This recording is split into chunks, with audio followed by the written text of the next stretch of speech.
Yeah. Now open the Zoom window. Okay. Because I'm live. Go. Okay.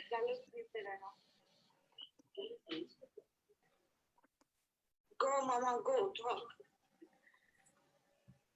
अस्सलाम वालेकुम, नमस्ते, सत श्री अकाल। मैं आज थोड़ी दोस्त, थोड़ी होस्ट शगुफ्ता गिम्मी। आज हैगा जी 9 मार्च।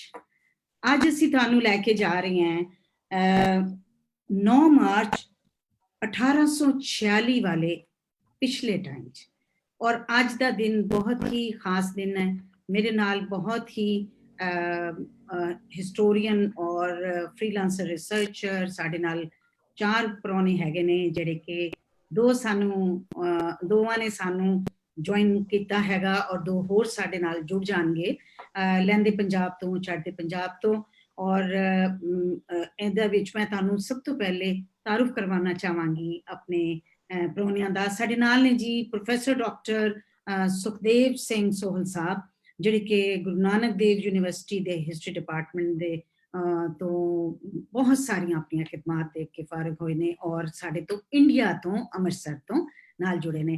डॉक्टर साहब, डॉक्टर सोहल, मैं थोड़ी बहुत धन्नवादी हाँ कि तुसी अज टाइम कढ़िया और अज दा एक बहुत ही हिस्टोरिकल, एक बहुत ही इंपॉर्टेंट एक इन्फॉर्मेशन जिहड़ी है वो असी सारे मिल जुल के सांझ करांगे, डिस्कशन करांगे और उहदे ते तुसी तुहाडे विचार लवांगे। दूसरे साढ़े नाल तुसी स्क्रीन ते देख रहे हो जनाब आमिर रियाज जी ने जिहड़े कि इंडिपेंडेंट रिसर्चर ने। इन्हां दा नाम एक अपनी जगह ते है, जिस कि डॉक्टर सोहल दा मैनूं पूरी डिटेल दस्सण दी जरूरत नहीं, तुसी इन्हां नूं सोशल मीडिया ते देखते रहंदे हो। यंग लाइलपुर हिस्टोरियन दे बेशुमार डिबेट्स च डिस्कशन च आंदे रहंदे ने। इसी तरह साढ़े नाल ने आमिर रियाज जी भी, ये भी किसी भी तारुफ ते मोहताज नहीं, इन्हां दा नाम एक अपना ही पहचान हैगी है, इंडिपेंडेंट रिसर्च जिस समय तुहानू पहले दसिया हैगा। और साढ़े नाल ये ने जी लाहौर तो पाकिस्तान तो। तीसरे साढ़े गेस्ट असीं इंतजार कर रहे हैं कि वो भी उन्होंने भी भेजा, वो तुहानू पता ही है कि टैक्नीकल चीज़ां जिहड़ियां हैगियां ने वो भी सानू ज्वाइन करनगे। वो ने जनाब डॉक्टर अनुराग सिंह जी और वो पंजाब यूनिवर्सिटी चंडीगढ़ इंडिया तो साढ़े नाल होणगे।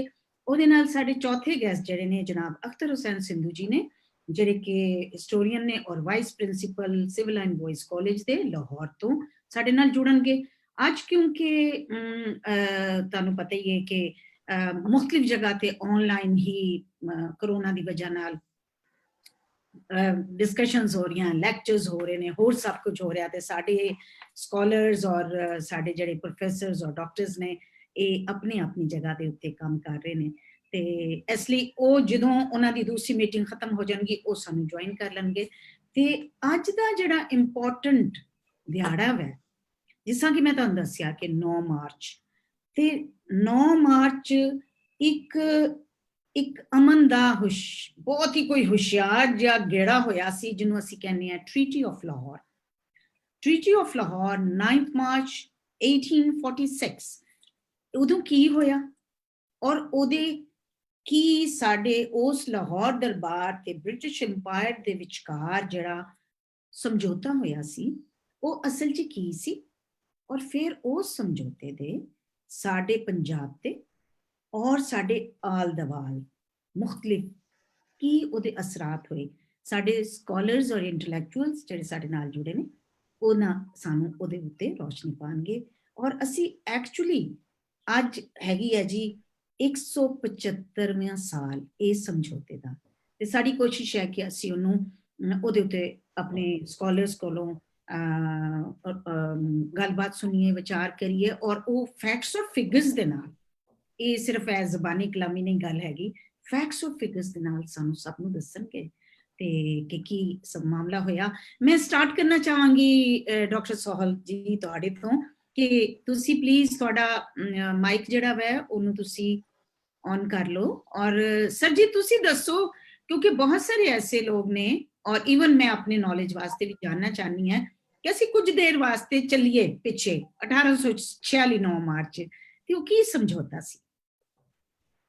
शुक्रिया तुसी इस दिहाड़े नूं ਯਾਦ ਕੀਤਾ ਵਾ 175 ਸਾਲ ਪਹਿਲਾਂ ਜੋ ਕੁਝ ਵਾਪਰਿਆ। ਅਸੀਂ ਅਕਸਰ ਕੀ ਕਰਦੇ ਹਾਂ ਕਿ ਜਦੋਂ ਪੰਜਾਬ ਦਾ ਕਬਜ਼ਾ ਹੁੰਦਾ ਵਾ 1849 ਦੇ ਵਿੱਚ, ਉੱਥੋਂ ਸ਼ੁਰੂ ਕਰਦੇ ਹਾਂ। ਪਰ ਮੈਨੂੰ ਲੱਗਦਾ ਵਾ ਕਿ ਤੁਹਾਡਾ ਇਹ ਫੈਸਲਾ ਕਿ ਇਹ 9 ਮਾਰਚ ਤੋਂ ਸ਼ੁਰੂ ਕੀਤਾ ਜਾਵੇ, ਇਹ ਠੀਕ ਆ। ਔਰ ਮੈਂ ਵੀ ਜਦੋਂ ਇਸ ਨੂੰ ਦੇਖਿਆ ਤਾਂ ਮੈਨੂੰ ਵੀ ਆਪਣਾ, ਜਦੋਂ ਮੈਂ ਪਹਿਲਾਂ ਜੋ ਕੁਝ ਪੜ੍ਹਦਾ ਸੀ, ਮੈਨੂੰ ਲੱਗਾ ਕਿ ਮੈਂ ਵੀ ਕਿਸੇ ਸਮੇਂ ਜਿਹੜਾ ਵਾ ਉਹ ਗਲਤ ਰਿਹਾ। ਸੋ ਆਪਾਂ ਹੁਣ ਦੇਖਦੇ ਹਾਂ ਕਿ ਇਹ ਜਿਹੜੀ ਸੰਧੀ ਸਿਰਫ ਇਹ ਇੱਕ ਹੀ ਸੰਧੀ ਨਹੀਂ, ਇਹ 3 ਧਿਰਾਂ ਦੇ ਵਿੱਚ ਜਾਂ 3 ਹਿੱਸਿਆਂ ਦੇ ਵਿੱਚ ਆ। ਇੱਕ ਇਹ 9 ਮਾਰਚ ਦੇ ਵਿੱਚ ਆ, ਜਿਹੜਾ ਇਹਦਾ ਪਹਿਲਾ ਪੜਾਅ ਜਿਹੜਾ ਵਾ ਸ਼ੁਰੂ ਹੁੰਦਾ ਵਾ। ਫਿਰ ਇਹ ਇੱਕ ਦਿਨ ਬਾਅਦ ਛੱਡ ਕੇ, ਇੱਕ ਦਿਨ ਛੱਡ ਕੇ 11 ਮਾਰਚ ਨੂੰ ਆ। ਫਿਰ ਇਹ ਅਖੀਰ ਦੇ ਵਿੱਚ ਇਹਦਾ ਅਸਲੀ ਰੂਪ ਜਿਹੜਾ ਵਾ ਉਹ 16 ਦਸੰਬਰ 1846 ਨੂੰ ਆਂਦਾ ਵਾ, ਜਿਹਦੇ ਵਿੱਚ ਆਪਾਂ ਦੇਖਾਂਗੇ ਕਿ ਅੰਗਰੇਜ਼ਾਂ ਨੇ ਕਿਸ ਤਰ੍ਹਾਂ ਪੰਜਾਬ ਦੇ ਉੱਪਰ ਹੌਲੀ ਹੌਲੀ ਜਿਹੜਾ ਵਾ ਉਹ ਆਪਣਾ ਕਬਜ਼ਾ ਜਿਹੜਾ ਵਾ ਉਹ ਕੀਤਾ। ਔਰ ਇਹ ਜਿਹੜੀ ਸੰਧੀ 9 ਮਾਰਚ ਆ, ਇਹ ਸ਼ੁਰੂਆਤ ਆ। ਸੋ ਆਪਾਂ ਕੀ ਕਰਦੇ ਹਾਂ ਕਿ 2 ਹਿੱਸਿਆਂ ਦੇ ਵਿੱਚ ਇਸ ਨੂੰ ਜਿਹੜਾ ਵਾ ਉਹ ਮੈਂ ਪਹਿਲਾਂ ਲਵਾਂਗਾ। ਵੈਸੇ 3 ਹਿੱਸੇ ਆ, ਪਰ ਮੈਂ ਤੀਸਰਾ ਹਿੱਸਾ ਜਿਹੜਾ ਵਾ ਉਹ ਅਖੀਰ ਦੇ ਵਿੱਚ ਕਰਾਂਗਾ, ਕਿਉਂਕਿ ਉਹਦਾ ਜਿਹੜਾ ਉਹ ਇੰਪੈਕਟ ਆ ਉਹ ਆ। ਸੋ ਪਹਿਲਾ ਜਿਹੜਾ ਹਿੱਸਾ ਵਾ ਉਹਦੇ 'ਚ ਅਸੀਂ ਕੀ ਕਰਦੇ ਹਾਂ ਕਿ ਅੰਗਰੇਜ਼ਾਂ ਨੂੰ ਅਸੀਂ ਵੱਖਰਾ ਕਰ ਦਿੰਦੇ ਹਾਂ ਅੰਗਰੇਜ਼ੀ ਸਾਮਰਾਜ ਤੋਂ। ਅੰਗਰੇਜ਼ੀ ਕੰਪਨੀ ਜਿਹੜੀ ਆ ਉਹ ਅਸੀਂ ਸੋਚਦੇ ਹਾਂ ਕਿ ਸ਼ਾਇਦ ਇੱਕ ਵੱਖਰੀ ਆ ਔਰ ਅੰਗਰੇਜ਼ੀ ਸਾਮਰਾਜ ਵੱਖਰਾ ਵਾ, ਪਰ ਇਹ ਵੱਖਰਾ ਨਹੀਂ, ਕਿਉਂਕਿ 1773 ਦਾ ਜਿਹੜਾ ਰੈਗੂਲੇਟਿੰਗ ਐਕਟ ਆ, ਉਸ ਦੇ ਰਾਹੀਂ ਇਸ ਕੰਪਨੀ ਦੇ ਉੱਤੇ ਪਾਰਲੀਮੈਂਟ ਦਾ, ਬ੍ਰਿਟਿਸ਼ ਪਾਰਲੀਮੈਂਟ ਦਾ ਬਕਾਇਦਾ ਕਬਜ਼ਾ ਵਾ। ਔਰ ਇਸ ਨੂੰ ਚਾਰਟਰ ਜਿਹੜੇ ਨੇ ਐਕਟ ਦੇ ਰਾਹੀਂ ਹਰ 20 ਸਾਲ ਦੇ ਬਾਅਦ ਜਿਹੜਾ ਵਾ ਉਹ ਜਾਣ ਦਿੱਤੀ ਜਾਂਦੀ ਹੈ ਔਰ ਜਾਣ ਪਾਈ ਜਾਂਦੀ ਹੈ। ਸੋ ਇਹ ਸਾਰਾ ਕੁਝ ਪਾਰਲੀਮੈਂਟ ਦੇ ਮੁਤਹਿਤ ਜਿਹੜਾ ਵਾ ਇਹ ਹੋ ਰਿਹਾ ਸੀਗਾ, ਔਰ ਕੰਪਨੀ ਪਾਰਲੀਮੈਂਟ ਦੀਆਂ ਲੀਹਾਂ ਤੇ ਜਿਹੜਾ ਵਾ ਉਹ ਚੱਲ ਰਹੀ ਸੀਗੀ। ਔਰ ਤੁਸੀਂ ਦੇਖੋਗੇ ਕਿ ਇਹ ਕੰਪਨੀ ਘੱਟ ਲੱਗਦੀ ਆ, ਇੱਕ ਸਰਕਾਰ ਆ, ਔਰ ਹੌਲੀ ਹੌਲੀ ਇਹ ਇੰਨਾ ਜ਼ਿਆਦਾ ਹਿੰਦੁਸਤਾਨ ਦੇ ਵਿੱਚ ਹਮਲਿਆਂ ਦੇ ਵਿੱਚ, ਲੜਾਈਆਂ 'ਚ ਸ਼ਾਮਲ ਹੋ ਜਾਂਦੀ ਆ ਕਿ ਇਸ ਦਾ ਦਿਵਾਲਾ ਨਿਕਲ ਜਾਂਦਾ ਵਾ ਔਰ ਅਖੀਰ ਦੇ ਵਿੱਚ ਇਹ ਆਪਣੇ ਆਪ ਹੀ ਖਤਮ ਹੋ ਜਾਂਦੀ ਹੈ।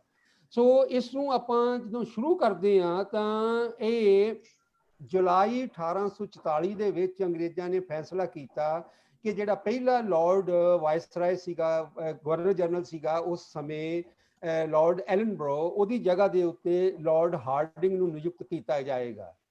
ਔਰ ਇਹ ਜਿਹੜਾ ਵਾ ਤਰੀਕ ਉਹਨਾਂ ਨੇ ਦੇ ਦਿੱਤੀ ਕਿ ਜੁਲਾਈ 1844 ਨੂੰ ਉਹ ਕਰੇਗਾ, ਪਰ ਇਸ ਦੀ ਖਬਰ ਜੂਨ 1844 ਦੇ ਵਿੱਚ ਲਾਹੌਰ ਦਰਬਾਰ ਦੇ ਵਿੱਚ ਪਹੁੰਚ ਗਈ।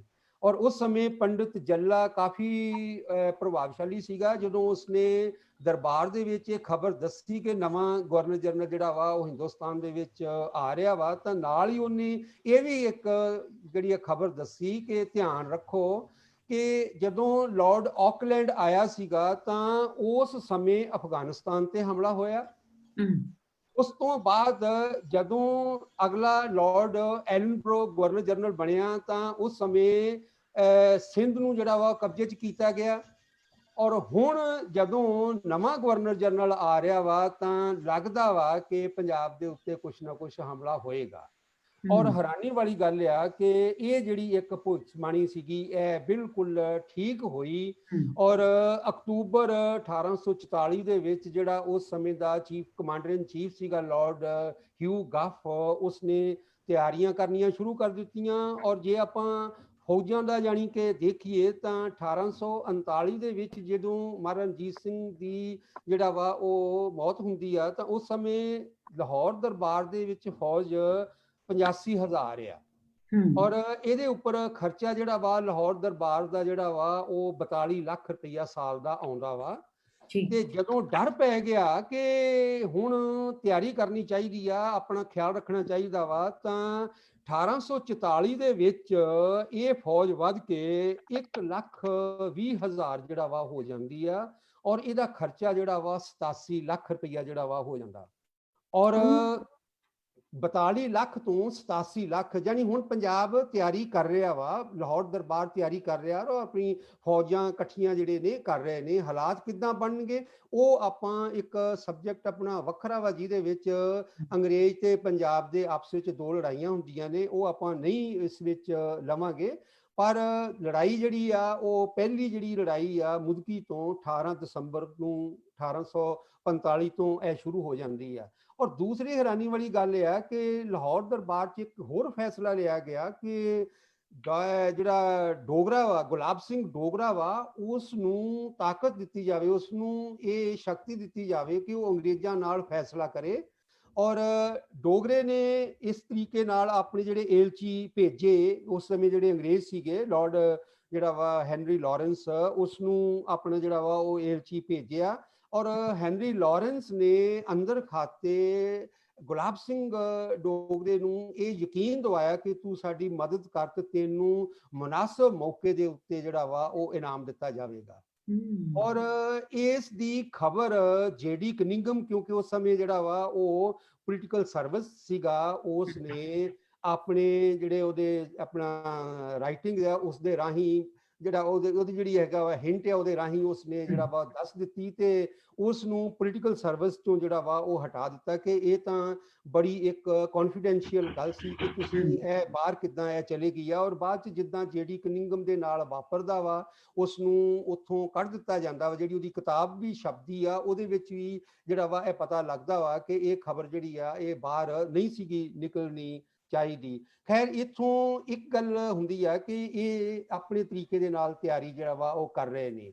ਔਰ ਜਦੋਂ ਇਹ ਆਖਰੀ ਲੜਾਈ ਸਭਰਾਵਾਂ ਦੀ 10 ਫਰਵਰੀ ਨੂੰ 1846 ਨੂੰ ਹੋ ਜਾਂਦੀ ਆ, ਉਸ ਤੋਂ ਬਾਅਦ ਜਿਹੜੀ ਦਰਬਾਰ ਦੀ ਜਿਹੜੀ ਹੈਗੀ ਆ ਫੌਜ ਹਾਰ ਜਾਂਦੀ ਆ, ਤਾਂ ਅਗਲੀ ਤਿਆਰੀ ਜਿਹੜੀ ਆ ਉਹ ਇਹਨਾਂ ਸੰਧੀਆਂ ਵਾਸਤੇ ਜਿਹੜਾ ਵਾ ਸ਼ੁਰੂ ਹੋ ਜਾਂਦੀ ਆ। ਅੰਗਰੇਜ਼ ਆਪਣੀਆਂ ਫੌਜਾਂ ਕਸੂਰ ਤੋਂ ਜਿਹੜਾ ਵਾ ਉਹ ਲਾਹੌਰ ਵੱਲ ਨੂੰ ਲੈ ਜਾਂਦੇ ਨੇ। ਔਰ ਜਿਹੜੀ ਇਹ 9 ਮਾਰਚ 10 ਫਰਵਰੀ ਨੂੰ ਇਹ ਜਿਹੜੀ ਹੈਗੀ ਆ ਆਖਰੀ ਲੜਾਈ ਆ 1846 ਦੀ ਸਭਰਾਵਾਂ ਦੀ। ਔਰ 9 ਮਾਰਚ ਨੂੰ ਲਾਹੌਰ ਦੇ ਵਿੱਚ ਇਹ ਜਿਹੜੀ ਸੰਧੀ ਆ ਇਹ ਜਿਹੜਾ ਵਾ ਇਹ ਹੁੰਦੀ ਆ। ਔਰ ਇਸ ਦੀਆਂ ਕੁੱਲ 16 ਧਰਾਵਾਂ ਨੇ।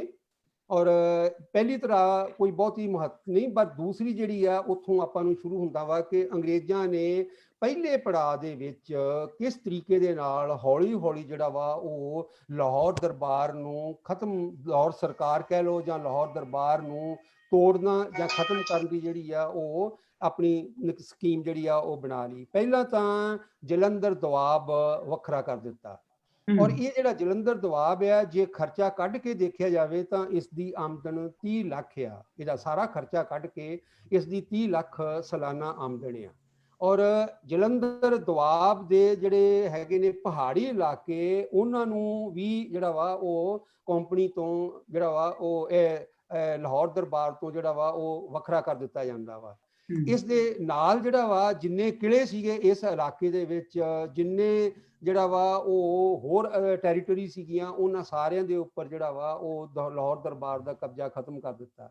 ਇਸ ਤੋਂ ਇਲਾਵਾ ਜਿਹੜੀ ਚੌਥੀ ਹੈਗੀ ਆ ਕਲੌਜ਼ ਆ, ਇਹਨਾਂ ਦਾ ਆਰਟੀਕਲ ਆ, ਉਸ ਦੇ ਵਿੱਚ 1.5 ਕਰੋੜ ਰੁਪਈਆ ਜਿਹੜਾ ਵਾ ਇਸ ਦੇ ਜਿਹੜਾ ਸੰਧੀ ਆ ਉਹਦੇ ਹਿਸਾਬ ਨਾਲ 1.5 ਕਰੋੜ ਰੁਪਈਆ ਜੁਰਮਾਨਾ ਜਿਹੜਾ ਵਾ ਉਹ ਲਗਾ ਦਿੱਤਾ।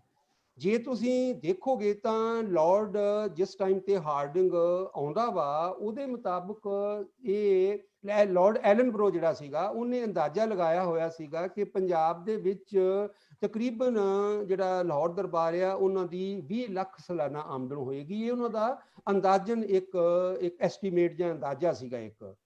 ਪਰ ਜਦੋਂ ਆਪਾਂ ਦੇਖਦੇ ਹਾਂ ਕਿ ਇਹ ਜਿਹੜਾ ਜੁਰਮਾਨਾ ਵਾ ਇਹ 1 ਕਰੋੜ 50 ਲੱਖ ਆ, ਤਾਂ ਜੇ ਆਪਾਂ ਜਲੰਧਰ ਦੁਆਬ ਨੂੰ ਵੱਖਰਿਆਂ ਕਰ ਦਿੱਤਾ ਜਾਵੇ ਤਾਂ ਇਹ ਤਕਰੀਬਨ 10-11 ਗੁਣਾ ਜਿਹੜਾ ਵਾ ਉਹ ਸਾਲਾਨਾ ਜਿਹੜਾ ਜੁਰਮਾਨਾ ਜਿਹੜਾ ਉਹਨਾਂ ਦਾ ਮਾਮਲਾ ਬਣਦਾ ਵਾ, ਜਿਹੜਾ ਉਹਨਾਂ ਦੇ ਅੰਦਾਜ਼ੇ 'ਚ ਸੀਗਾ ਅੰਗਰੇਜ਼ਾਂ ਦੇ ਉਸ ਸਮੇਂ ਜਿਹੜਾ ਗਵਰਨਰ ਜਨਰਲ ਸੀਗਾ ਲਾਰਡ ਐਲਨਬਰੋ, ਉਹਦੇ ਹਿਸਾਬ ਦੇ ਨਾਲ ਉਹਦੇ ਨਾਲੋਂ 10-11 ਗੁਣਾ ਜਿਹੜਾ ਵੱਧ ਹਰਜਾਨਾ, ਤਾਂ ਕਿ ਹਰਜਾਨਾ ਦਿੱਤਾ ਹੀ ਨਾ ਜਾ ਸਕੇ।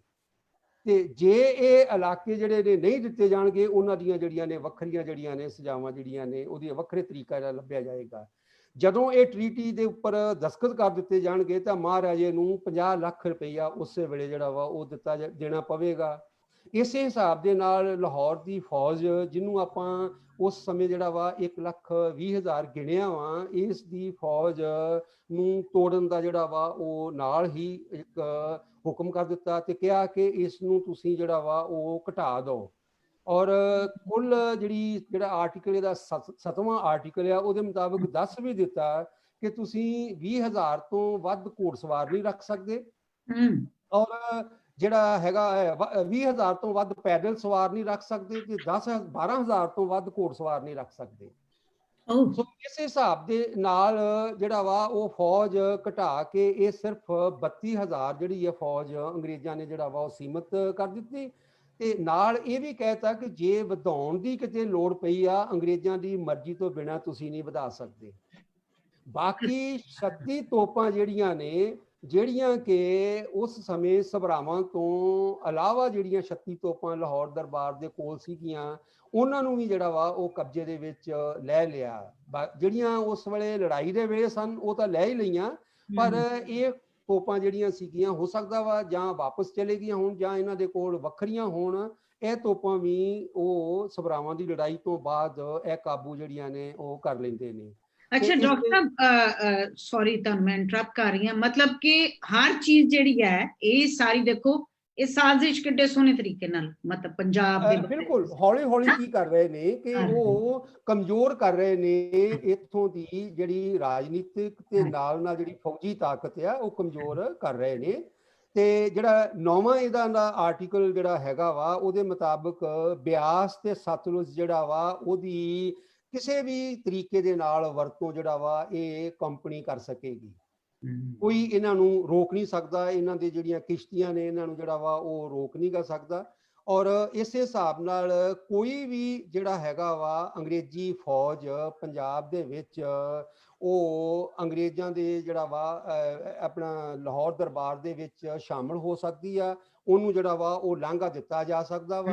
ਔਰ ਇੱਥੋਂ ਇਹ ਲੱਗਦਾ ਵਾ ਕਿ ਇਹ ਰਸਤਾ ਜਿਹੜਾ ਹੈਗਾ ਵਾ ਫੌਜ ਵਾਸਤੇ, ਅੰਗਰੇਜ਼ੀ ਫੌਜ ਵਾਸਤੇ ਪੰਜਾਬ ਦਾ ਇਲਾਕਾ ਜਿਹੜਾ ਵਾ ਉਹ ਖੋਲਿਆ ਜਾ ਰਿਹਾ ਵਾ, ਹਮਵਾਰ ਕਰ ਰਹੇ ਨੇ ਸਾਰਾ। ਬਿਲਕੁਲ, ਜਾਂ ਤਾਂ ਉਹ ਚਾਹੁੰਦੇ ਨੇ ਕਿ ਸ਼ਾਇਦ ਅਸੀਂ ਜਿਹੜਾ ਵਾ ਉਹ ਅਫਗਾਨਿਸਤਾਨ ਵੱਲ ਜਾ ਸਕੀਏ ਤੇ ਹੁਣ ਕਿਸੇ ਦੀ ਮਨਜ਼ੂਰੀ ਵੀ ਸਾਨੂੰ ਜਿਹੜਾ ਵਾ ਉਹ ਨਾ ਲੈਣੀ ਲੋੜ ਹੀ ਨਾ ਪਵੇ। ਬਿਲਕੁਲ, ਇਸ ਕਰਕੇ ਇਹ ਲਾਂਘਾ ਜਿਹੜਾ ਵਾ ਉਹ ਖੁੱਲਾ ਕਰ ਦਿੱਤਾ ਗਿਆ। ਔਰ ਦੂਸਰਾ ਜਿਹੜਾ ਸੀਗਾ ਆਰਟੀਕਲ 11 ਸੀਗਾ, ਉਸ ਦੇ ਮੁਤਾਬਕ ਕੋਈ ਵੀ ਅੰਗਰੇਜ਼, ਚਾਹੇ ਉਹ ਅੰਗਰੇਜ਼ ਹੋਵੇ ਜਾਂ ਯੂਰਪੀ ਹੋਵੇ ਜਾਂ ਇਸ ਤੋਂ ਇਲਾਵਾ ਕੋਈ ਅਮਰੀਕਨ ਹੋਵੇ, ਅੰਗਰੇਜ਼ ਕੰਪਨੀ ਦੀ ਮਰਜ਼ੀ ਤੋਂ ਬਿਨਾਂ ਲਾਹੌਰ ਦਰਬਾਰ ਦੇ ਵਿੱਚ ਉਹ ਨਹੀਂ ਰੱਖਿਆ ਜਾ ਸਕਦਾ। ਔਰ ਜਿਹੜਾ ਸਭ ਤੋਂ ਜ਼ਰੂਰੀ ਸੀਗਾ ਉਹ ਰਾਜਾ ਗੁਲਾਬ ਸਿੰਘ ਦੇ ਸਬੰਧ 'ਚ ਸੀਗਾ। ਜੇ ਤੁਸੀਂ ਆਪਾਂ ਪਹਿਲਾਂ ਕਿਹਾ ਸੀਗਾ ਕਿ ਉਸ ਨੂੰ ਕਿਹਾ ਗਿਆ ਸੀਗਾ ਕਿ ਤੈਨੂੰ ਮੁਨਾਸਬ ਮੌਕੇ ਤੇ ਇਨਾਮ ਦਿੱਤਾ ਜਾਵੇਗਾ ਜੇ ਤੂੰ ਸਾਡੀ ਮਦਦ ਕਰੇਗਾ, ਤਾਂ ਜਿਹੜਾ 12ਵਾਂ ਇਸ ਟ੍ਰੀਟੀ ਦਾ ਜਿਹੜਾ ਹੈਗਾ ਵਾ ਕਲੌਜ਼ ਆ ਉਹਦੇ ਮੁਤਾਬਕ ਗੁਲਾਬ ਸਿੰਘ ਦੇ ਨਾਲ ਇੱਕ ਵੱਖਰਾ ਸਮਝੌਤਾ ਹੋਵੇਗਾ। ਔਰ ਇਸ ਸਮਝੌਤੇ ਦੇ ਮੁਤਾਬਕ ਜਿਹੜਾ ਉਸਨੇ ਅੰਗਰੇਜ਼ਾਂ ਦੀ ਜਿਹੜੀ ਮਦਦ ਕੀਤੀ ਆ ਉਸ ਦੇ ਮੁਤਾਬਕ ਉਸ ਨੂੰ ਜਿਹੜਾ ਵਾ ਉਹ ਕੰਪਨਸੇਟ ਜਾਂ ਉਸ ਦਾ ਮੁਆਵਜ਼ਾ ਜਿਹੜਾ ਦਿੱਤਾ ਜਾਵੇਗਾ। ਔਰ ਦੂਸਰੀ ਗੱਲ ਕਿ ਇਹ 16 ਮਾਰਚ 1846 ਨੂੰ ਇੱਕ ਵੱਖਰੀ ਥਾਂ ਦੇ ਉੱਤੇ ਪੰਜਾਬ ਅੰਮ੍ਰਿਤਸਰ ਦੇ ਵਿੱਚ ਇੱਕ ਵੱਖਰੀ ਟ੍ਰੀਟੀ ਹੁੰਦੀ ਆ, ਜਿਹਦੇ 'ਚ ਇਹ ਜਿਹੜਾ ਵਾ ਉਹ ਡਿਸਾਈਡ ਕੀਤਾ ਜਾਂਦਾ ਵਾ ਕਿ ਜਿਹੜਾ ਰਾਜਾ ਗੁਲਾਬ ਸਿੰਘ ਆ ਉਸ ਨੂੰ ਅਸੀਂ ਜਿਹੜਾ ਵਾ ਉਹ ਇਨਾਮ ਦੇਵਾਂਗੇ ਔਰ ਜੰਮੂ ਤੇ ਕਸ਼ਮੀਰ ਨੂੰ ਇੱਥੋਂ ਜਿਹੜਾ ਵਾ ਵੱਖਰਾ ਕਰ ਦਿੱਤਾ ਜਾਵੇਗਾ। ਔਰ ਇਹ ਹਾਲੇ ਇਸ ਦੇ ਵਿੱਚ ਹਿੰਟ ਨਹੀਂਗਾ, ਹਾਲੇ ਸਿਰਫ ਇਹ ਜਿਹੜਾ 9 ਮਾਰਚ ਵਾਲਾ ਵਾ ਉਹਦੇ ਵਿੱਚ ਇਹ ਹਿੰਟ ਨਹੀਂ, ਸਿਰਫ ਇਹੋ ਹੀ ਆ ਕਿ ਇਸ ਨੂੰ ਜਿਹੜਾ ਵਾ ਉਹ ਵੱਖਰੀ ਸੰਧੀ ਦੇ ਨਾਲ ਅਸੀਂ ਜਿਹੜਾ ਵਾ ਉਹ ਨਜਿੱਠਾਂਗੇ। ਔਰ ਜਿਹੜਾ 13ਵਾਂ ਵਾ ਉਸ ਦੇ ਮੁਤਾਬਕ ਇਹ ਆ ਕਿ ਜਿਹੜਾ ਰਾਜਾ ਗੁਲਾਬ ਸਿੰਘ ਆ ਤੇ ਲਾਹੌਰ ਦਰਬਾਰ ਉਹਨਾਂ ਦੇ ਵਿਚਕਾਰ ਜਿਹੜੀ ਜੇ ਕੋਈ ਆਪਸ ਵਿੱਚ ਕਸ਼ਮਕਸ਼ ਹੁੰਦੀ ਆ, ਆਪਸ ਵਿੱਚ ਕੋਈ ਝਗੜਾ ਹੁੰਦਾ ਵਾ, ਉਹਦਾ ਜਿਹੜਾ ਹੈਗਾ ਵਾ ਉਹ ਫੈਸਲਾ ਜਾਂ ਉਹਦੀ ਜਿਹੜਾ ਜੋ ਵੀ ਉਹਦਾ ਡਿਸੀਜਨ ਲੈਣਾ ਵਾ ਉਹ ਅੰਗਰੇਜ਼ੀ ਸਰਕਾਰ ਤੋਂ ਬਿਨਾਂ ਨਹੀਂ ਲਿਆ ਜਾ ਸਕਦਾ। ਸੋ ਇਹ ਲਾਹੌਰ ਦਰਬਾਰ ਤੇ ਜਿਹੜਾ ਆਪਣਾ ਰਾਜਾ ਗੁਲਾਬ ਸਿੰਘ ਆ ਉਹ ਕਿਸੇ ਤਰੀਕੇ ਨਾਲ ਆਪਣੇ ਆਪ ਦੇ ਵਿੱਚ ਆਜ਼ਾਦ ਨਹੀਂ ਗਏ। ਇਹਦੇ ਵਿੱਚ ਕੰਪਨੀ ਜਿਹੜੀ ਆ ਉਹ ਸ਼ਾਮਲ ਉਹਨੂੰ ਕੀਤਾ ਜਾਵੇਗਾ, ਅੰਗਰੇਜ਼ੀ ਹਕੂਮਤ ਨੂੰ ਕੀਤਾ ਜਾਵੇਗਾ। ਔਰ ਇਹਦੇ ਨਾਲ ਹੀ ਕੀਤਾ ਕਿ ਜਿਹੜੀ ਲਾਹੌਰ ਦੀ ਜਿਹੜੀ ਇਲਾਕਾਬੰਦੀ ਆ, ਜਿਹੜੀ ਲਾਹੌਰ ਦਾ ਜਿਹੜਾ ਏਰੀਆ ਵਾ ਉਹਦੇ ਵਿੱਚ ਸਿਰਫ ਅੰਗਰੇਜ਼ਾਂ ਦੀ ਜਿਹੜੀ ਟੁਕੜੀ ਆ ਉਹੀ ਰੱਖੀ ਜਾਏਗੀ। ਬਾਕੀ ਜਿਹੜੀਆਂ ਪੰਜਾਬ ਜਿਹੜੀਆਂ ਲਾਹੌਰ ਦਰਬਾਰ ਦੀਆਂ ਜਿਹੜੀਆਂ ਫੌਜਾਂ ਨੇ ਉਹਨਾਂ ਦੀ ਟੁਕੜੀ ਨੂੰ ਕੋਈ ਜ਼ਿੰਮੇਵਾਰੀ ਲਾਹੌਰ ਦੇ ਵਿੱਚ ਨਹੀਂ ਦਿੱਤੀ ਜਾਏਗੀ। ਔਰ ਇਹ ਅੰਗਰੇਜ਼ਾਂ ਨੂੰ ਜਿਹੜਾ ਵਾ ਉਹ ਇਸ ਦੇ ਸੰਬੰਧ ਦੇ ਵਿੱਚ ਉਹਨਾਂ ਨੂੰ ਪੁੱਛਣਾ ਜਿਹੜਾ ਵਾ ਉਹ ਜ਼ਰੂਰੀ ਹੋਏਗਾ। ਔਰ ਨਾਲ ਹੀ ਇਹ ਕਹਿ ਦਿੱਤਾ ਵੀ ਕੋਈ ਵੀ ਅੰਗਰੇਜ਼ੀ ਜਿਹੜਾ ਦਖਲਅੰਦਾਜ਼ੀ ਜਿਹੜੀ ਆ ਅੰਦਰੂਨੀ ਮਾਮਲਿਆਂ ਦੇ ਵਿੱਚ ਨਹੀਂ ਹੋਏਗੀ। ਇਹ ਬੜਾ ਮਹੱਤਵਪੂਰਨ ਆ ਕਿ ਕੀ ਕਾਰਨ ਆ ਕਿ ਅੰਗਰੇਜ਼ ਹਾਲੇ ਵੀ ਇਸ ਕਿਸਮ ਦਾ ਉਹਨਾਂ ਨੂੰ ਸ਼ੱਕ ਆ ਕਿ ਜਿਹੜੇ ਕੰਪਨੀ ਦੇ ਜਿਹੜੇ ਲਾਹੌਰ ਦਰਬਾਰ ਦੇ ਜਿਹੜੇ ਦਰਬਾਰੀ ਨੇ, ਜਿਹੜੇ ਉਹਨਾਂ ਦੇ ਉਸ ਸਮੇਂ ਜਿਹੜੇ ਜ਼ਿੰਮੇਵਾਰ ਬੰਦੇ ਨੇ, ਉਹਨਾਂ ਨੂੰ ਵੀ ਇਹ ਯਕੀਨ ਦਿਵਾਇਆ ਜਾਵੇ ਕਿ ਅਸੀਂ ਕੋਈ ਦਖਲਅੰਦਾਜ਼ੀ ਨਹੀਂ ਦੇ ਰਹੇ। ਔਰ ਜਿਹੜਾ ਇਹ 14ਵਾਂ ਇਸ ਸਮੇਂ ਦਾ ਜਿਹੜਾ ਹੈਗਾ ਵਾ, ਇਸ ਟ੍ਰੀਟੀ ਦਾ ਜਿਹੜਾ ਕਲੌਜ਼ ਆ, ਉਹਦੇ ਵਿੱਚ ਦੱਸਿਆ ਕਿ ਸਾਡਾ ਕੋਈ ਇਸ ਅੰਗਰੇਜ਼ੀ ਸਰਕਾਰ ਦਾ ਕੰਮ ਤੁਹਾਡੇ 'ਚ ਦਖਲਅੰਦਾਜ਼ੀ ਨਹੀਂ ਦੇਣਾ। ਯਾਨੀ ਤੁਸੀਂ ਇਹ ਨਾ ਸਮਝੋ ਕਿ ਅਸੀਂ ਤੁਹਾਨੂੰ ਕਿਸ ਤਰੀਕੇ ਨਾਲ ਕਮਜ਼ੋਰ ਕਰ ਰਹੇ ਹਾਂ। ਪਰ ਜਦੋਂ ਆਪਾਂ ਅੱਗੇ ਦੇਖਾਂਗੇ ਤਾਂ ਇਹ ਹੌਲੀ ਹੌਲੀ ਜਿਹੜਾ ਵਾ ਇਹ ਉਹਨਾਂ ਨੂੰ ਅੰਦਾਜ਼ਾ ਲੱਗੇਗਾ ਕਿ ਅਸੀਂ ਅੱਗੇ ਅੰਦਰ ਜਿਹੜਾ ਵਾ ਉਹ ਆ ਸਕਦੇ ਹਾਂ। ਔਰ ਜਿਹੜਾ ਆਖਰੀ ਹੈਗਾ ਵਾ, ਇਹ ਦੋਵਾਂ ਰਿਆਸਤਾਂ ਦੇ ਵਿੱਚ ਜਿਹੜਾ ਵਾ ਉਹ ਮੋਸਟ ਫੇਵਰਡ ਨੇਸ਼ਨ ਟ੍ਰੀਟਮੈਂਟ ਜਿਹੜਾ ਵਾ ਉਹ ਇਹ ਦਿੱਤਾ ਜਾਵੇਗਾ। ਪਰ ਜਦੋਂ ਆਪਾਂ ਅਗਲਾ ਜਿਹੜਾ ਹੈਗਾ ਵਾ ਪੜਾਅ ਉਹ ਦੇਖਾਂਗੇ ਤਾਂ ਉਹਦੇ ਵਿੱਚ ਇਹ ਮੋਸਟ ਫੇਵਰਟ ਨੇਸ਼ਨ ਟ੍ਰੀਟਮੈਂਟ ਨਹੀਂ, ਇਹ ਇੱਕ ਹਿਸਾਬ ਦੀ ਜਿਹੜੀ ਆ ਉਹ ਇੱਕ ਆਕੂਪੇਸ਼ਨ ਦੇ ਤੌਰ ਦੇ ਉੱਤੇ ਜਿਹੜਾ ਵਾ ਇਹ ਹੋਵੇਗਾ। ਇਹ ਇੱਕ ਪਹਿਲੀ ਜਿਹੜਾ ਦਿਨ ਆ 9 ਮਾਰਚ ਦਾ, ਬਿਲਕੁਲ 9 ਮਾਰਚ ਦਾ ਉਹ ਆ। ਔਰ ਇਹ ਇੱਕ ਅਗਲਾ ਜਿਹੜਾ ਕਦਮ ਇਸ ਤੋਂ ਅਗਲਾ ਪੁੱਟਿਆ ਗਿਆ ਉਹ 11 ਮਾਰਚ ਨੂੰ ਜਿਹੜਾ ਵਾ ਉਹ ਅਗਲਾ ਜਿਹੜਾ ਵਾ ਇੱਕ ਦਿਨ ਦੇ ਗੈਪ ਦੇ ਨਾਲ। ਅੱਛਾ ਜੀ, ਮੈਂ ਚਾਹਾਂਗੀ ਕਿ ਹੁਣ ਮੈਂ ਅਗਲੇ ਪੜਾਅ ਤੇ ਪਹੁੰਚਣ ਵਾਸਤੇ 11 ਮਾਰਚ ਤੱਕ ਜਾਂਦੇ ਹਾਂ ਤੇ ਮੇਰੇ ਦੂਸਰੇ ਮਹਿਮਾਨ, ਪਹਿਲੇ ਤੇ ਮੈਂ ਸਭ ਤੋਂ ਪਹਿਲੇ ਡਾਕਟਰ ਅਨੁਰਾਗ ਸਿੰਘ ਜੀ ਤੁਹਾਨੂੰ ਜੀ ਆਇਆਂ ਨੂੰ ਆਖਣੀ ਆ ਜੀ ਗਿਮੀ ਟੀਵੀ ਤੇ। ਬਹੁਤ ਮਿਹਰਬਾਨੀ ਤੁਸੀਂ ਸਾਨੂੰ ਜੁਆਇਨ ਕੀਤਾ। ਔਰ ਜਿਸ ਤਰ੍ਹਾਂ ਮੈਂ ਪਹਿਲੇ ਤੁਹਾਨੂੰ ਖਵਾਤੀਨ ਹਜ਼ਰਾਤ ਦੱਸਿਆ ਹੈਗਾ ਕਿ ਡਾਕਟਰ ਅਨੁਰਾਗ ਜੀ ਜਿਹੜੇ ਨੇ ਪੰਜਾਬ ਯੂਨੀਵਰਸਿਟੀ ਚੰਡੀਗੜ੍ਹ ਤੋਂ ਇੰਡੀਆ ਤੋਂ ਸਾਡੇ ਨਾਲ ਜੁੜੇ ਨੇ। ਔਰ ਮੈਂ ਚਾਹਾਂਗੀ ਕਿ ਤੁਸੀਂ ਡਾਕਟਰ ਸਾਹਿਬ ਜਿੱਥੇ ਪੜਾਅ ਖਤਮ ਕੀਤਾ ਪੜਾਓ ਆਪਣੇ ਡਾਕਟਰ ਸੋਹਲ ਜੀ ਨੇ, ਉਸ ਤੋਂ ਅੱਗੇ ਲੈ ਕੇ ਤੁਸੀਂ ਚੱਲੋ ਤੇ ਦੱਸੋ ਕਿ ਇਹ ਤੇ ਬੜਾ ਇੰਟਰਸਟਿੰਗ ਹੈ ਕਿ ਸਰਕਾਰ ਜਿਹੜੀ ਹੈ, ਬ੍ਰਿਟਿਸ਼ ਅੰਪਾਇਰ ਜਿਹੜੀ ਹੈ ਤੇ ਕੰਪਨੀ ਜਿਹੜੀ ਹੈ, ਉਹ ਨਾਲੇ ਆਪਣੇ ਪੈਰ ਵੀ ਮਜ਼ਬੂਤ ਕਰਦੀ ਪਈ ਹੈ ਪੰਜਾਬ ਨੂੰ ਪੂਰਾ ਦਾ ਪੂਰਾ। ਮਤਲਬ ਇਹ ਜਿਹੜਾ ਬੜਾ ਮੈਨੂੰ ਲਫ਼ਜ਼ ਜਿਹੜਾ ਵੈ, ਬਲਕਿ ਮੈਂ ਦੱਸਾਂ ਕਿ ਅਮਨ ਦਾ ਹੁਸ਼ਿਆਰ ਗੇੜਾ, ਇਹ ਜਿਹੜਾ ਵੈ ਇਹ ਮੈਂ ਤੇ ਮਿਲ ਜੁਲ ਕੇ ਅਸੀਂ ਕੀਤਾ। ਇਹਦਾ ਕੈਪਸ਼ਨ ਜਿਹੜਾ ਵੈ ਉਹਦੇ 'ਚ ਮੇਰਾ ਇੰਟਰਸਟ ਇਹੀ ਸੀ ਕਿ ਆਮਿਰ ਸਾਹਿਬ ਕੋਲੋਂ ਮੈਂ ਡਿਸਕਸ ਕੀਤਾ ਸੀ ਪਹਿਲੇ ਕਿ ਅਸੀਂ ਇਹਦਾ ਕੀ, ਇਹ ਹੁਸ਼ਿਆਰ ਗੇੜਾ ਜਿਹੜਾ ਇਹਨਾਂ ਨੇ ਕੀਤਾ ਆਪਣੇ ਬ੍ਰਿਟਿਸ਼ ਸਰਕਾਰ ਨੇ, ਤੁਸੀਂ ਇਹਨੂੰ ਅੱਗੇ ਲੈ ਕੇ ਚੱਲੋ ਕਿ ਅੱਗੇ ਫਿਰ ਕੀ ਮਾਮਲਾਤ ਹੋਏ। ਜੀ ਸਰ। ਧੰਨਵਾਦ। ਹੈਲੋ, ਆਵਾਜ਼ ਆ ਰਹੀ? ਜੀ ਬਿਲਕੁਲ। ਹੈਲੋ, ਹਾਂਜੀ ਆ ਰਹੀ ਜੀ, ਆਵਾਜ਼ ਆ ਰਹੀ। ਡਾਕਟਰ ਸੋਹਲ ਨੇ ਬਹੁਤ ਵਿਸਥਾਰ ਨਾਲ ਇਹ ਜਿਹੜਾ ਬੈਟਰੀਅਲ ਐਕਟ ਹੈ, ਇਟ ਵਾਸ ਅ ਬੈਟਰੀਅਲ ਜੀ, ਉਹਦਾ ਉਹਨਾਂ ਨੇ ਖੁਲਾਸਾ ਕੀਤਾ ਜੀ। ਤੁਹਾਡੇ ਖਾਸ਼ ਮੁਤਾਬਕ ਅਗਲਾ ਹਿੱਸਾ ਹੁਣ ਮੈਂ ਕਰਦਾ ਜੀ। ਜੀ। ਜਿਹੜੀ ਕਨਿੰਗਮ ਨੇ ਬਹੁਤ ਸੋਹਣੀ ਜਿਹੜੀ ਹੈ ਟੋਟਲ ਇਹ ਜਿਹੜੀ ਪਾਲਿਸੀ ਸੀ ਨਾ ਉਸ ਨੂੰ ਡਿਫਾਈਨ ਕੀਤਾ। ਇੱਕ ਤਾਂ ਡਾਕਟਰ ਐਸ ਬੱਲ ਹੁੰਦੇ ਰਹੇ ਨੇ, ਇੱਥੇ ਵੀਸੀ ਰਹੇ ਨੇ ਪੰਜਾਬੀ ਯੂਨੀਵਰਸਿਟੀ ਦੇ, ਮੇਰੇ ਟੀਚਰ ਵੀ ਰਹੇ ਨੇ। ਜੀ ਜੀ। ਉਹਨਾਂ ਦੀ ਪੀਐਚਡੀ ਥੀਸਿਸ ਹੀ ਇੰਗਲੈਂਡ ਤੋਂ ਸੀ, ਬ੍ਰਿਟਿਸ਼ ਪਾਲਿਸੀ ਟੁਵਰਡਸ ਪੰਜਾਬ। ਠੀਕ। ਬਹੁਤ ਅੱਛੇ ਉਹਨਾਂ ਡਾਕੂਮੈਂਟਸ ਉੱਥੇ ਕੋਟ ਕੀਤੇ ਨੇ। ਦੇਖੋ ਕਨਿੰਗਮ ਕੀ ਕਹਿੰਦਾ, ਇਨ ਦੀ battle of ਸਬਰਾਉਂ the soldiers did everything and the leaders did nothing. ਇੱਥੋਂ ਜਿਹੜੀ ਹੈ ਸਾਡੀ ਉਹ ਕਹਿ ਲਓ ਜਿਹੜੀ ਸਾਰੀ ਬਿਹਾਈਂਡ ਦੀ ਸੀਨ ਚਾਲ ਚੱਲੀ ਜਾ ਰਹੀ ਸੀ, ਉਹ ਗੱਲ ਹੈ ਕਿ ਸਿਆਸਤ ਕਾਲਾ ਸੱਤ ਨਿਚੋੜ, ਸਿਆਸਤ ਜਿਹੜੀ ਆ ਉਹ ਇਸ ਤਰ੍ਹਾਂ ਹੀ ਚੱਲਦੀ ਹੈ। ਤੇ ਮਹਾਰਾਜਾ ਰਣਜੀਤ ਸਿੰਘ ਦੇ ਟਾਈਮ ਤੇ ਦੋਵਾਂ ਦਾ ਆਪਸ ਦੇ ਵਿੱਚ ਬ੍ਰਿਟਿਸ਼ ਸਰਕਾਰ ਤੇ ਮਹਾਰਾਜਾ ਰਣਜੀਤ ਸਿੰਘ ਦਾ ਇੱਕ ਦੂਜੇ ਤੋਂ ਕਹਿ ਲਓ ਡਰਦੇ ਹੀ ਸੀ। ਜਦੋਂ ਮਹਾਰਾਜਾ ਰਣਜੀਤ ਸਿੰਘ ਨੂੰ ਕਹਿਣਾ ਵੀ ਅੱਗੇ ਵਧੋ, ਉਹਨੇ ਕਹਿਣਾ ਸਭ ਲਾਲ ਹੋ ਜਾਏਗਾ। ਉਹਨਾਂ ਦਾ ਲਾਲ ਉਹਨਾਂ ਦੀ ਬਾਉਂਡਰੀ ਲਾਈਨ ਸੀ।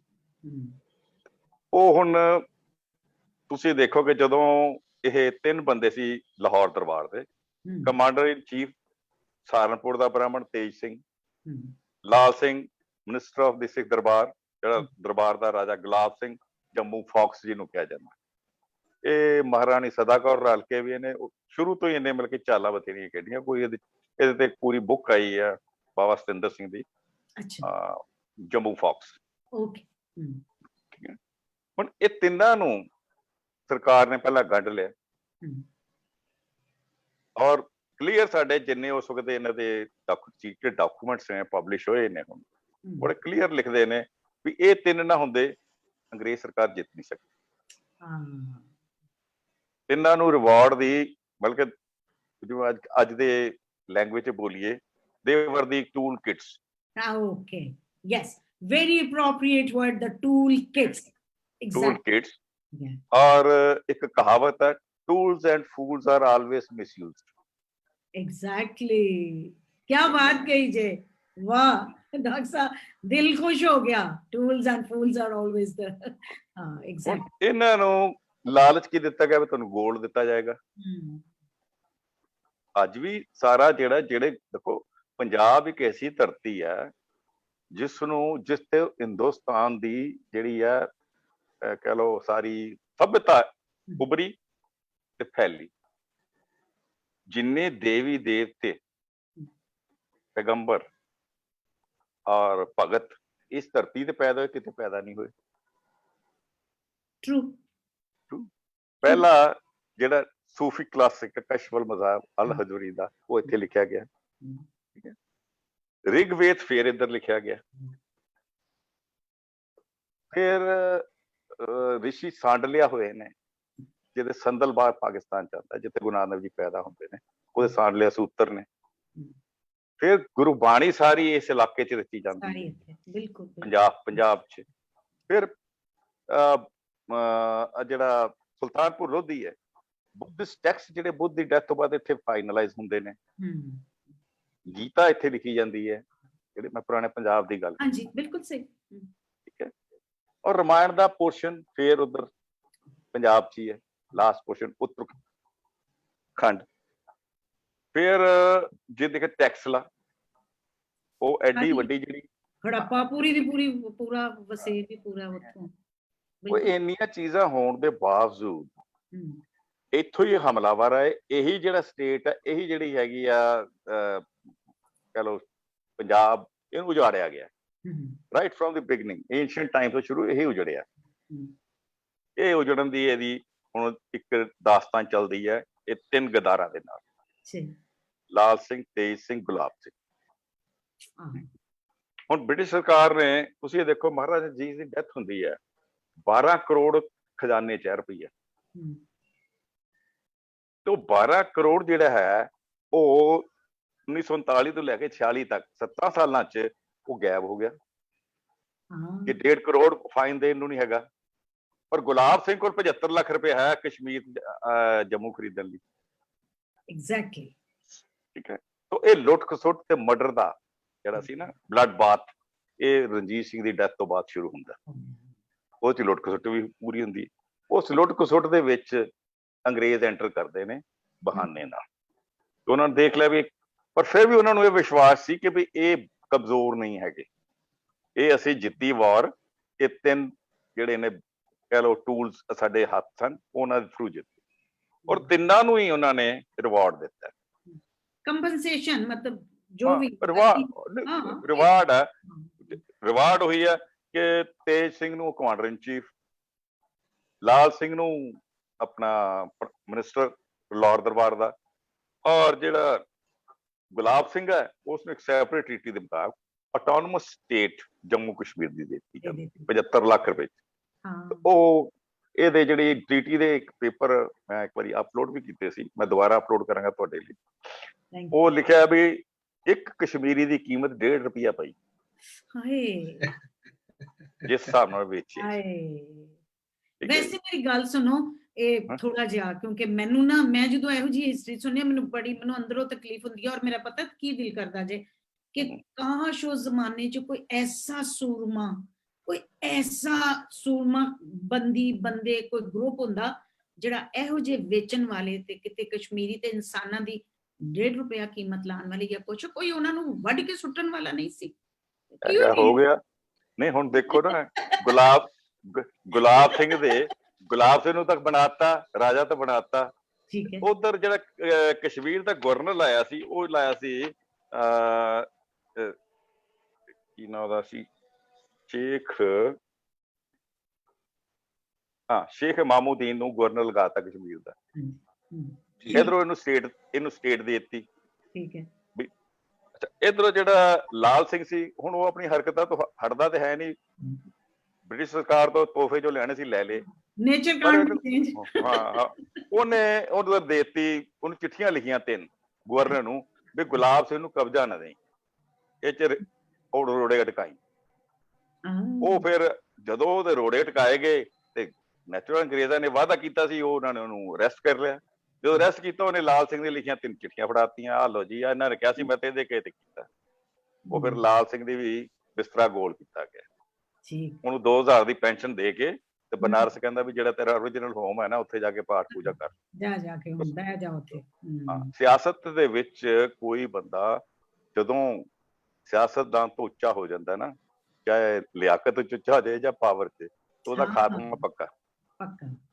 ਉਹਦਾ ਇਹ ਇੱਕ ਇੰਟਰਨੈਸ਼ਨਲ ਪੋਲਿਟਿਕਸ ਦੀ ਕਿਤਾਬ ਬਹੁਤ ਪੁਰਾਣੀ ਹੈ, ਐਲਫਰਡ ਸਟਿਊਮੈਨ, ਉਹ ਬਹੁਤ ਸੋਹਣੀ ਗੱਲ ਲਿਖੀ ਹੈ ਵੀ ਜਿਹੜੇ ਵੀ ਕੰਟਰੀਜ਼ ਨੇ, ਉਹਦੇ ਵਿੱਚ ਜਿਹੜੇ ਮਾਈਨੋਰਟੀਜ਼ ਨੇ ਨਾ, they are the harass class. ਅੱਛਾ, ਹੁਣ ਇਹਨਾਂ ਨੇ ਸਾਰਾ ਕਬਜ਼ਾ ਵੀ ਕਰ ਲਿਆ, ਬਸ ਉਹਨੇ ਕਲੌਜ਼ਸ ਵੀ ਦੱਸਤੀਆਂ। ਪਰ ਫਿਰ ਵੀ ਲਾਰਡ ਹਾਰਡਿੰਗ, ਕਿਉਂਕਿ ਉਹਨੂੰ ਹੁਕਮ ਸੀ ਕਿ ਵੀ ਇਹਨੂੰ ਅਨੈਕਸ ਕਰ ਲਓ, ਉਹਨੇ ਕਿਹਾ ਬਈ ਲੋਕੋ, ਇਸ ਵਕਤ ਨਾ ਤਾਂ ਫਾਈਨੈਂਸ਼ੀਅਲੀ ਨਾ politically it is good to annex the state, ਵੀ ਇਹਨੂੰ ਹਾਲੇ ਹੋਰ ਕਮਜ਼ੋਰ ਕਰਨਾ ਪਏਗਾ। ਜਿੰਨਾ ਚਿਰ ਖੋਖਲਾ ਨਹੀਂ ਕਰਦੇ ਤੇ ਅਸੀਂ ਕਰ ਨਹੀਂ ਸਕਦੇ, ਕਿਉਂਕਿ ਲੋਕਾਂ ਕੋਲ ਹਾਲੇ ਵੀ ਹਥਿਆਰ ਨੇ। ਅਸੀਂ ਭਾਵੇਂ ਡਿਸਬੈਂਡ ਕਰਤੀ ਸਾਰੀ ਆਰਮੀ ਸਾਰੀ ਸੀ ਲਾਹੌਰ ਦਰਬਾਰ ਦੀ ਬੁਲਾ ਕੇ, ਪਹਿਲਾਂ ਤਾਂ ਉਹਨਾਂ ਨੂੰ ਦੇਤੀ ਸੈਲਰੀ, ਆਪਾਂ ਕੋਲ 50 ਲੱਖ ਲਿਆ ਸੀ, ਦੇ ਕੇ ਤੇ ਉਹ ਡਿਸਮਿਸ ਕਰਤੇ ਗਏ। ਠੀਕ ਹੈ। ਤੇ ਜਿਹੜੇ ਉਹਨਾਂ ਨੇ ਮਹਾਰਾਜਾ ਰਣਜੀਤ ਸਿੰਘ ਨੇ ਜਨਰਲ ਜਿਹੜੇ ਸੀ, ਫ੍ਰੈਂਚ ਜਨਰਲ ਸਾਰੇ ਬਣਾਏ ਸੀ, ਉਹ ਵੀ ਸਾਰੇ ਵਿੱਚੋਂ ਕੱਢਤੇ, ਵੀ ਜਿਹੜੀ ਇਹਨਾਂ ਦੀ ਐਬਿਲਿਟੀ ਹੈ ਨਾ, ਉਹ ਖਤਮ ਕਰਤੀ ਜਾਏ। ਪਰ ਹੁਣ ਤੁਸੀਂ ਇਹ ਦੇਖੋ ਕਿ ਜਦੋਂ ਸੈਕੰਡ ਵਾਰ ਹੁੰਦੀ ਹੈ, ਉਹ 'ਚ ਕਨਿੰਗਮ ਨੇ ਫਿਰ ਬਹੁਤ ਖੂਬੀ ਨਾਲ ਬਿਆਨ ਕੀਤਾ, ਕਹਿੰਦਾ ਸਾਰਿਆਂ ਨੇ ਸਰੈਂਡਰ ਕਰਤਾ ਤੇ ਇੱਕ ਸਿੱਖ ਮੇਰੇ ਕੋਲ ਉੱਥੇ ਪਿਆ ਤੇ ਮੈਂ ਉਹਦੇ ਕੋਲ ਕਿਹਾ ਵੀ ਸਭ ਨੇ ਸਰੈਂਡਰ ਕਰਤਾ, ਹੁਣ ਤੂੰ ਵੀ ਚਿੱਟਾ ਝੰਡਾ ਚੁੱਕ ਲੈ। ਉਹਨੇ ਕਹਿੰਦਾ ਮੇਰੇ ਤੇ ਜਦੋਂ ਵਾਰ ਕੀਤਾ ਨਾ, ਜ਼ਖਮੀ ਨੇ ਵੀ ਮੇਰੇ ਤੇ ਵਾਰ ਕੀਤਾ, ਕਹਿੰਦਾ ਹਲੇ ਪੰਥ ਦਾ ਹੁਕਮ ਨਹੀਂ ਆਇਆ। ਸਰੈਂਡਰ ਦੀ ਗੱਲ ਕੀ ਕਰਦਾ, ਪੰਥ ਨੂੰ ਡਿਫਾਈਨ ਕਰ ਗਿਆ ਕਨਿੰਗਮ। ਹੁਣ ਇਸ ਤਰ੍ਹਾਂ ਇਹਨੇ ਲਾਲ ਸਿੰਘ ਵੀ ਖਤਮ ਕਰਤਾ, ਤੇਜ ਸਿੰਘ ਵੀ ਖਤਮ ਕਰਤਾ। ਉਸ ਤੋਂ ਬਾਅਦ ਇਹਨਾਂ ਨੇ ਗੁਲਾਬ ਸਿੰਘ ਰਹਿ ਗਿਆ। ਹੁਣ ਗੁਲਾਬ ਸਿੰਘ ਜਿਹੜਾ, ਉਹਦੀ ਜਿਹੜੀ ਇੰਡੀਪੈਂਡੈਂਸ ਡੋਗਰਾ ਸਟੇਟ ਦੇ ਦਿੱਤੀ, ਇਹੀ ਅੱਜ ਤੱਕ ਕਸ਼ਮੀਰ ਇਸ਼ੂ ਉੱਥੇ ਬਣਿਆ ਹੋਇਆ। ਕਿਉਂ? ਕਿਉਂਕਿ ਇਹ ਕਸ਼ਮੀਰ ਜਿਹੜਾ ਸੀ, ਮਹਾਰਾਜਾ ਰਣਜੀਤ ਸਿੰਘ ਕੋਲ ਸੀ, ਸਿੱਖਾਂ ਕੋਲ ਸੀ, ਸਿੱਖਾਂ ਨੂੰ ਵਾਪਸ ਕਰਨਾ ਚਾਹੀਦਾ ਸੀ ਤੇ ਪੰਜਾਬ ਦਾ ਹਿੱਸਾ ਹੁੰਦਾ ਤੇ ਇਹ ਪ੍ਰੋਬਲਮ ਜਿਹੜੀ ਅੱਜ ਅਸੀਂ ਫੇਸ ਕਰ ਰਹੇ ਹਾਂ, ਇਹ ਸ਼ਾਇਦ ਨਾ ਹੁੰਦੀ। ਹੁਣ ਮਹਾਰਾਜਾ ਦਲੀਪ ਸਿੰਘ ਜਿਹੜੇ ਨੇ, ਮਹਾਰਾਜਾ ਦਲੀਪ ਸਿੰਘ ਨੂੰ ਹਾਲੇ ਤਾਂ ਮਾਈਨਰ ਹੀ ਸੀ, ਪਰ ਉਹਨੂੰ ਰਾਣੀ ਜਿੰਦਾਂ ਨੇ ਉਹਦੇ ਇੱਕ ਗਾਰਡੀਅਨ ਬਣਾ ਦਿੱਤਾ। ਪਰ ਗਾਰਡੀਅਨ ਕੋਲ ਜਦ ਪੈਸੇ ਨਹੀਂ, ਉਹਨੂੰ ਵੀ ਪੈਸੇ ਉੱਥੋਂ ਸਰਕਾਰ ਤੋਂ ਹੀ ਮਿਲਣੇ ਨੇ ਸਾਲਾਨਾ, ਪਾਵਰ ਉਹਦੇ ਕੋਲ ਨਹੀਂ, ਆਰਮੀ ਉਹਦੇ ਕੋਲ ਨਹੀਂ, ਤੇ ਨੈਚੁਰਲ ਸਾਰੇ ਪਾਸੇ ਕਮਜ਼ੋਰ ਹੋ ਚੁੱਕੀ ਸੀ। ਸੈਕੰਡ ਸਿੱਖ ਵਾਰ ਦੇ ਬਾਅਦ ਉਹਨਾਂ ਨੇ ਦੂਸਰੀ ਗੇਮ ਖੇਡੀ, ਲਾਰਡ ਡਲਹੌਜ਼ੀ ਨੇ। ਉਹ ਗੇਮ ਮਹਾਰਾਜਾ ਰਣਜੀਤ ਸਿੰਘ ਨੇ ਖੇਡੀ ਸੀ ਆਪਣਾ ਪੂਰਾ ਰਾਜ ਬਣਾਉਣ ਲਈ। ਉਹ ਸੀ ਡਾਕਟਰਿਨ ਆਫ ਲੈਪਸ। ਉਹ ਡਾਕਟਰਿਨ ਆਫ ਲੈਪਸ ਸੀ ਕਿ ਜਿਸ ਰਾਜੇ ਦਾ ਇਸ਼ੂਲੈਸ ਕੋਈ ਮਰਦਾ, ਉਸ ਦੀ ਸਟੇਟ ਜ਼ਬਤ ਕਰ ਲਓ। ਉਹਨੇ ਇੰਡੀਆ ਇੰਜ ਜ਼ਬਤ ਕੀਤਾ ਸੀ ਸਾਰਾ। ਇੱਥੇ ਉਹਨਾਂ ਨੇ ਇਹ ਬਹਾਨਾ ਲਿਆ ਕਿ ਬਈ ਮਹਾਰਾਣਾ ਨੇ ਜਿੰਦਾਂ ਨੂੰ ਤਾਂ ਡਿਪੋਰਟ ਕਰਤਾ, ਵੀ ਇਹ ਮਾਈਨਰ ਹੈ ਤੇ ਇਸ ਨੂੰ ਕੁਈਨ ਦੇ ਅੰਡਰ ਦੇ ਦਿੱਤਾ। ਔਰ ਮੇਰਾ ਵਿਚਾਰ ਹੈ, ਬਾਕੀ ਹੋ ਸਕਦਾ ਕੋਈ ਡਿਫਰ ਵੀ ਕਰੇ, ਵੀ ਮਹਾਰਾਜਾ ਦਲੀਪ ਸਿੰਘ ਉਹ ਲੈ ਗਏ ਸੀ ਤੇ ਬਚ ਗਏ, ਉਹ ਵੀ ਮਾਰ ਦੇਣਾ। ਜਿਸ ਤਰ੍ਹਾਂ ਦਾ ਬਲੱਡ ਬਾਥ ਚੱਲਿਆ ਹੈ ਨਾ ਮਹਾਰਾਜਾ ਰਣਜੀਤ ਦੀ ਡੈਥ ਤੋਂ ਬਾਅਦ, ਕਿਉਂਕਿ ਇਹ ਜਿਹੜਾ ਸਿਆਸਤ ਹੈ ਨਾ, ਇਹ ਬੰਦੇ ਨੂੰ ਹੈਵਾਨ, ਇਨਸਾਨ ਤੋਂ ਹੈਵਾਨ ਬਣਾ ਦਿੰਦਾ। ਇਨਸਾਨ ਜਿਹੜੇ ਸੀ ਉਸ ਖਤਮ ਹੋ ਚੁੱਕੀ, ਪੂਰੀਆਂ ਬੁੱਕਸ ਨੇ ਉਹਦੇ ਤੇ ਅਨੁਰਾਗ ਜੀ, crisis- ਤੁਹਾਨੂੰ ਮੈਂ ਥੋੜਾ ਜਿਹਾ ਇੱਥੇ ਰੋਕਾਂਗੀ ਕਿਉਂਕਿ ਤੁਸੀਂ ਕਿਹਾ ਕਿ ਮੇਰੀ ਰਾਏ ਨਾਲ ਕੋਈ ਇਤਫਾਕ ਕਰੇ ਜਾਂ ਨਾ ਕਰੇ। ਮੈਂ ਇੱਥੇ ਚਾਹਾਂਗੀ ਕਿ ਮੈਂ ਡਾਕਟਰ ਸੋਹਲ ਕੋਲੋਂ ਪੁੱਛਾਂ ਕਿ ਤੁਹਾਡੇ ਇਹਦੇ ਬਾਰੇ ਚ ਕੀ ਰਾਏ ਹੈ ਕਿ ਤੇ ਉਹਦੇ ਬਾਅਦ ਮੈਂ ਆਮਿਰ ਸਾਹਿਬ ਵੱਲ ਆਵਾਂਗੀ। ਜੀ ਸਰ। ਬਿਲਕੁਲ ਠੀਕ ਹੈ ਜਿੱਦਾਂ ਇਹ ਦੱਸ ਰਹੇ ਨੇ, ਹਾਂਜੀ। ਪਰ ਅਜੇ ਆਪਾਂ ਜੇ ਦੇਖੀਏ ਤੇ ਅੰਗਰੇਜ਼ਾਂ ਦੀ ਜਿਹੜੀ ਹੈਗੀ ਹੈ ਨਾ ਚਾਲ ਇੰਨੀ ਸਿੱਧੀ ਨਹੀਂ ਜਿੱਦਾਂ ਆਪਾਂ ਨੂੰ ਇਹ ਲੱਗ ਰਿਹਾ ਵਾ ਕਿ 9 ਮਾਰਚ 1846 ਦੇ ਵਿੱਚ ਜਿਹੜੀ ਉਹ ਪਹਿਲੀ ਸੰਧੀ ਕਰਦੇ ਨੇ। ਉਸ ਤੋਂ ਬਾਅਦ ਨਾ ਤੁਸੀਂ ਦੇਖੋਗੇ ਕਿ ਉਹ ਇੱਕ ਦਿਨ ਛੱਡ ਕੇ 11 ਮਾਰਚ ਨੂੰ ਜਿਹੜਾ ਵਾ ਇੱਕ ਵਾਰੀ ਫਿਰ ਦੁਬਾਰਾ ਜਿਹੜਾ ਵਾ ਉਹ ਮੌਕਾ ਦਿੰਦੇ ਨੇ।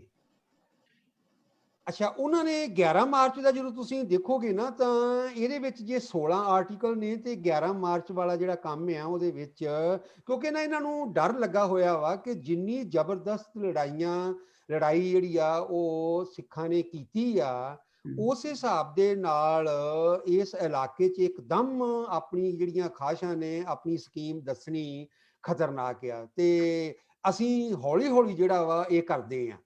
ਤੇ ਜੇ ਤੁਸੀਂ ਦੇਖੋਗੇ ਕਿ ਇਹ 9 ਮਾਰਚ ਵਾਲਾ ਵਾ, ਜੇ 11 ਮਾਰਚ ਨੂੰ ਆ ਉਹਦਾ ਜਿਹੜੇ ਹੈਗੇ ਨੇ ਕਲੌਜ਼ ਉਹ ਸਿਰਫ ਅੱਧੇ ਨੇ, 8 ਨੇ, ਇਹਦੇ ਚ 16 ਨੇ, ਉਹਦੇ ਚ ਅੱਧੇ ਨੇ।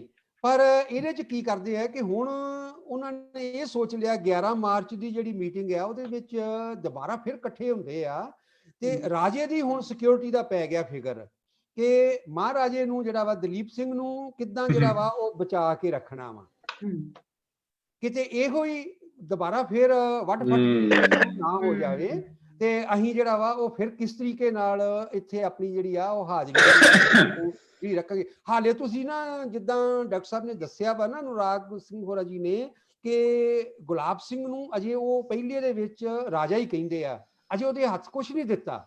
ਅੱਛਾ, ਅਜੇ ਉਹਦੇ ਹੱਥ ਕੁਛ ਨਹੀਂ ਦਿੱਤਾ। ਇਹ ਕਿਸੇ ਨੂੰ ਕੋਈ ਪਤਾ ਨਹੀਂ ਕਿ ਗੁਲਾਬ ਸਿੰਘ ਨੂੰ ਕੀ ਜਾਣੀ ਕਿ ਉਹਨਾਂ ਨੇ ਕਰਨਾ ਵਾ।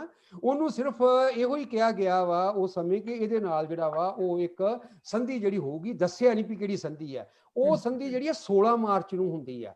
ਜਾਣੀ ਇਹ ਹੁਣ 3 ਚੀਜ਼ਾਂ ਜਿਹੜੀਆਂ ਨੇ, ਆਪਾਂ 9 ਮਾਰਚ ਨੂੰ ਜਿਹੜੇ ਆ ਪਹਿਲਾ ਵਾ, ਫਿਰ ਇਸ ਤੋਂ ਬਾਅਦ ਇੱਕ ਦਿਨ ਛੱਡ ਕੇ 11 ਮਾਰਚ ਜਿਹੜਾ ਵਾ ਉਹ ਲਾਹੌਰ ਦੇ ਵਿੱਚ ਹੀ ਇੱਕ ਟ੍ਰੀਟੀ ਜਿਹੜੀ ਆ ਉਹ ਹੋਰ ਹੁੰਦੀ ਜਿਹਦੇ 8 ਆਰਟੀਕਲ ਨੇ।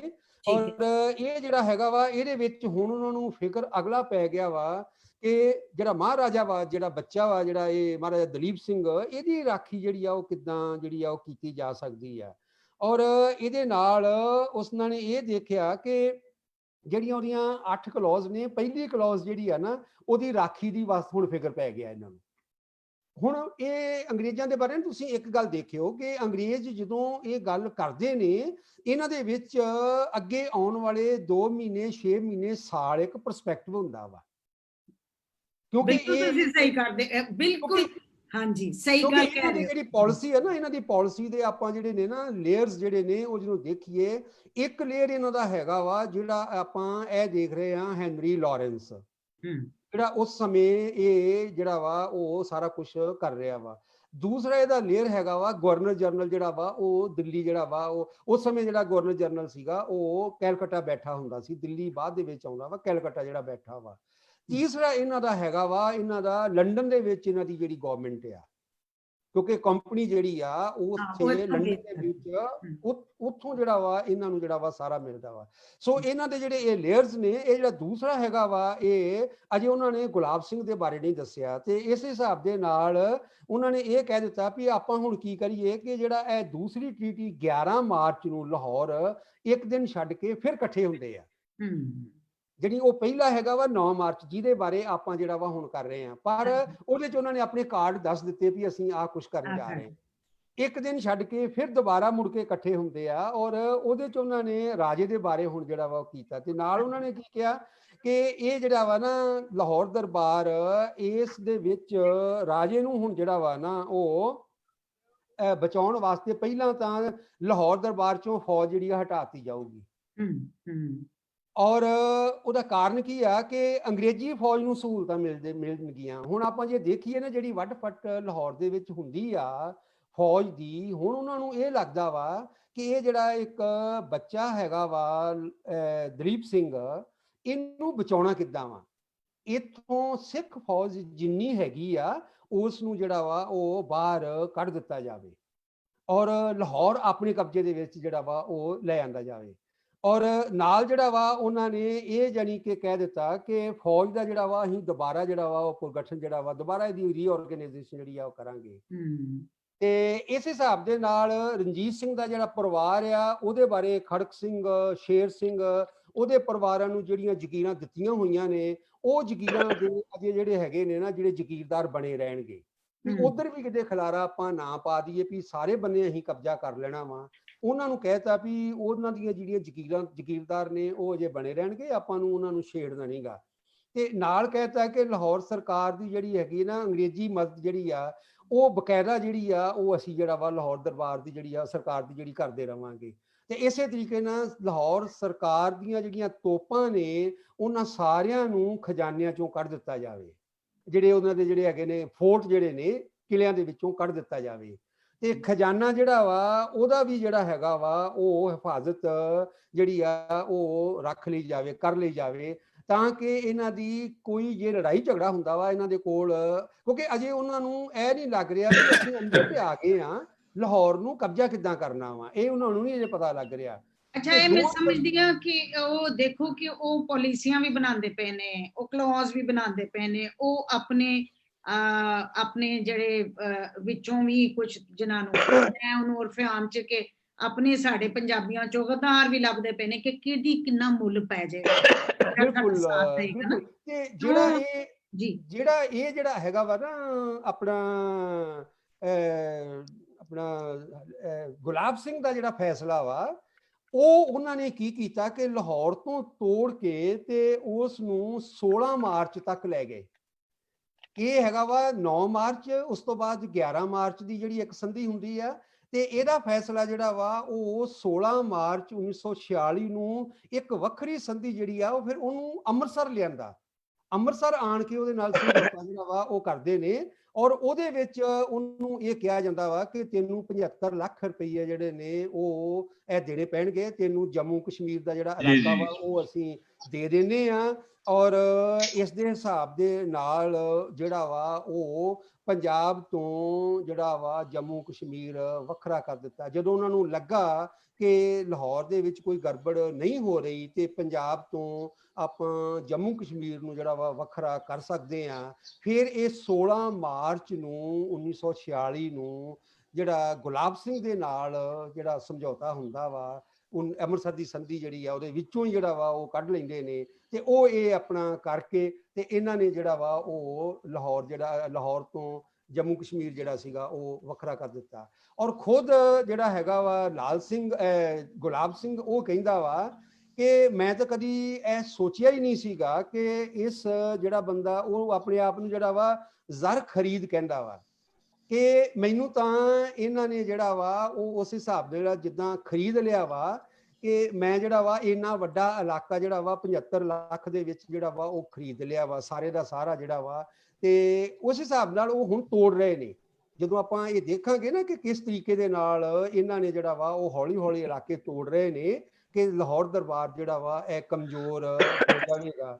ਔਰ ਇਸ ਹਿਸਾਬ ਦੇ ਨਾਲ ਇਹ ਹੁਣ ਆਪਾਂ 9 ਮਾਰਚ ਤੇ 11 ਮਾਰਚ ਤੇ ਫਿਰ 16 ਮਾਰਚ ਜੀ ਮੈਂ ਦੁਬਾਰਾ 16 ਮਾਰਚ 11 ਮਾਰਚ ਤੇ ਹੁਣ ਆਪਾਂ 16 ਮਾਰਚ ਤੱਕ 16 ਮਾਰਚ। ਅੱਛਾ 16 ਮਾਰਚ ਤੇ ਮੈਂ ਆਪਣੇ ਦੋਵਾਂ ਡਾਕਟਰ ਅਨੁਰਾਗ ਜੀ ਤੁਸੀਂ 16 ਮਾਰਚ ਤੇ ਥੋੜਾ ਕਮੈਂਟ ਕਰ ਦਿਓ ਤੇ ਫਿਰ ਮੈਂ ਜਾਵਾਂਗੀ। ਆਮਿਰ ਸਾਹਿਬ ਦੇ ਬੜਾ ਪੇਸ਼ੈਂਸ ਹੈ, ਸੁਣ ਰਹੇ ਨੇ ਸਾਡੀ ਗੁਫ਼ਤਗੂ ਤੇ ਮੈਂ ਆਮਿਰ ਸਾਹਿਬ ਵੱਲ ਜਾਵਾਂਗੀ ਕਿਉਂਕਿ ਸਾਡੇ ਕੋਲ ਟਾਈਮ ਹੀ ਥੋੜਾ ਰਹਿ ਗਿਆ ਜੀ। ਅਨੁਰਾਗ ਗੱਲ ਕਿ ਜਦੋਂ ਵਾਰ ਚੱਲਦੀ ਹੈ ਨਾ, ਵਾਰ ਦੇ ਉਹ ਪਹਿਲਾਂ ਵੀਕਨੈਸ ਦੇਖ ਲੈਂਦੇ ਨੇ ਜਿਹੜੇ ਅਗਲੇ ਦੇਖੋ ਅੱਜ ਕੱਲ ਸਵੌਟ ਐਨਾਲਿਸਿਸ ਹੁੰਦਾ ਹੈ, ਉਦੋਂ ਉਹਨੇ ਵੀਕਨੈਸ ਦੇਖ ਲਈ। ਰਾਮਚੰਦਰ ਜੀ ਨੇ ਵੀ ਉਧਰੋਂ ਜੇ ਰਾਵਣ ਦੇ ਘਰੋਂ ਵਿਭੀਸ਼ਣ ਨਾਲ ਫੜਿਆ ਹੁੰਦਾ ਵਾਰ ਜਿੱਤਣੀ ਮੁਸ਼ਕਲ ਆ। ਇੱਥੇ ਇਹ ਹੈਗੇ ਨੇ ਜਿਹੜੀ ਗਦਰ ਪਾਰਟੀ ਸੀ ਉਹ ਚ ਇੱਕੋ ਹੀ ਗਦਾਰ ਸੀ ਕਿਰਪਾਲ, ਸਾਰੀ ਗਦਰ ਮੂਵਮੈਂਟ ਫੇਲ ਹੋ ਗਈ। ਉਹ ਇੱਕ ਅੱਧਾ ਗਦਾਰ ਜਿਹੜਾ ਹੈ ਉਹ ਪਕੜ ਕੇ ਮੂਵਮੈਂਟ ਨੂੰ ਫੇਲ ਕੀਤਾ ਜਾਂਦਾ, ਉਸ ਤੋਂ ਬਾਅਦ ਉਹ ਵਾਰ ਜਿੱਤੀ ਹੈ। ਸੋ ਇਹ ਜਿਹੜੀ ਹੈ ਬਾਈ ਹੁੱਕ ਔਰ ਕਰੁੱਕ ਜਿਵੇਂ ਇਹ ਵਾਰ ਜਿੱਤੀ ਗਈ। ਤੇ 16 ਮਾਰਚ ਨੂੰ ਉਹਦਾ ਇੱਕ ਰਿਵਾਰਡ ਸੀ ਜਿਹੜਾ ਉਹਨਾਂ ਨੇ ਉਹਨੂੰ ਦਿੱਤਾ ਗੁਲਾਬ ਸਿੰਘ ਨੂੰ ਕਿ ਇੰਡੀਪੈਂਡੈਂਟ ਡੋਗਰਾ ਸਟੇਟ ਬਣ ਗਈ। ਉਹਦੇ ਅੰਡਰ ਉਹਨੂੰ ਸੋਵਰਨ ਰਾਜਾ ਮੰਨ ਲਿਆ। ਉਹਦਾ ਐਗਰੀਮੈਂਟ ਹੈ, ਉਹ ਐਗਰੀਮੈਂਟ ਦੀ ਕਾਪੀ ਮੈਂ ਤੁਹਾਨੂੰ ਭੇਜ ਦਾਂਗਾ, ਬਿਲਕੁਲ ਪਈ ਆ ਉਹਦੀ। ਠੀਕ ਹੈ, ਹੁਣ ਗੱਲ ਹੈ ਕਿ ਜਦੋਂ ਇੱਕ ਕੰਟਰੀ ਨੂੰ ਯੂਨਾਈਟਿਡ ਕਹਿੰਦੇ ਨਾ, ਯੂਨਾਈਟਿਡ ਵੀ ਸਟੈਂਡ, ਡਿਵਾਈਡਡ ਵੀ ਫਾਲ। ਉਹਨਾਂ ਨੇ ਤੁਹਾਨੂੰ ਯੂਨਿਟੀ ਤੁਹਾਡੀ ਖਤਮ ਕਰਤੀ, ਬੰਦੇ ਖਰੀਦ ਲਏ, ਬੰਦੇ ਤੋੜ ਲਏ, ਬੰਦਿਆਂ ਦੀ ਸਪਿਰਿਟ ਨਹੀਂ ਖਤਮ ਕਰ ਸਕੇ।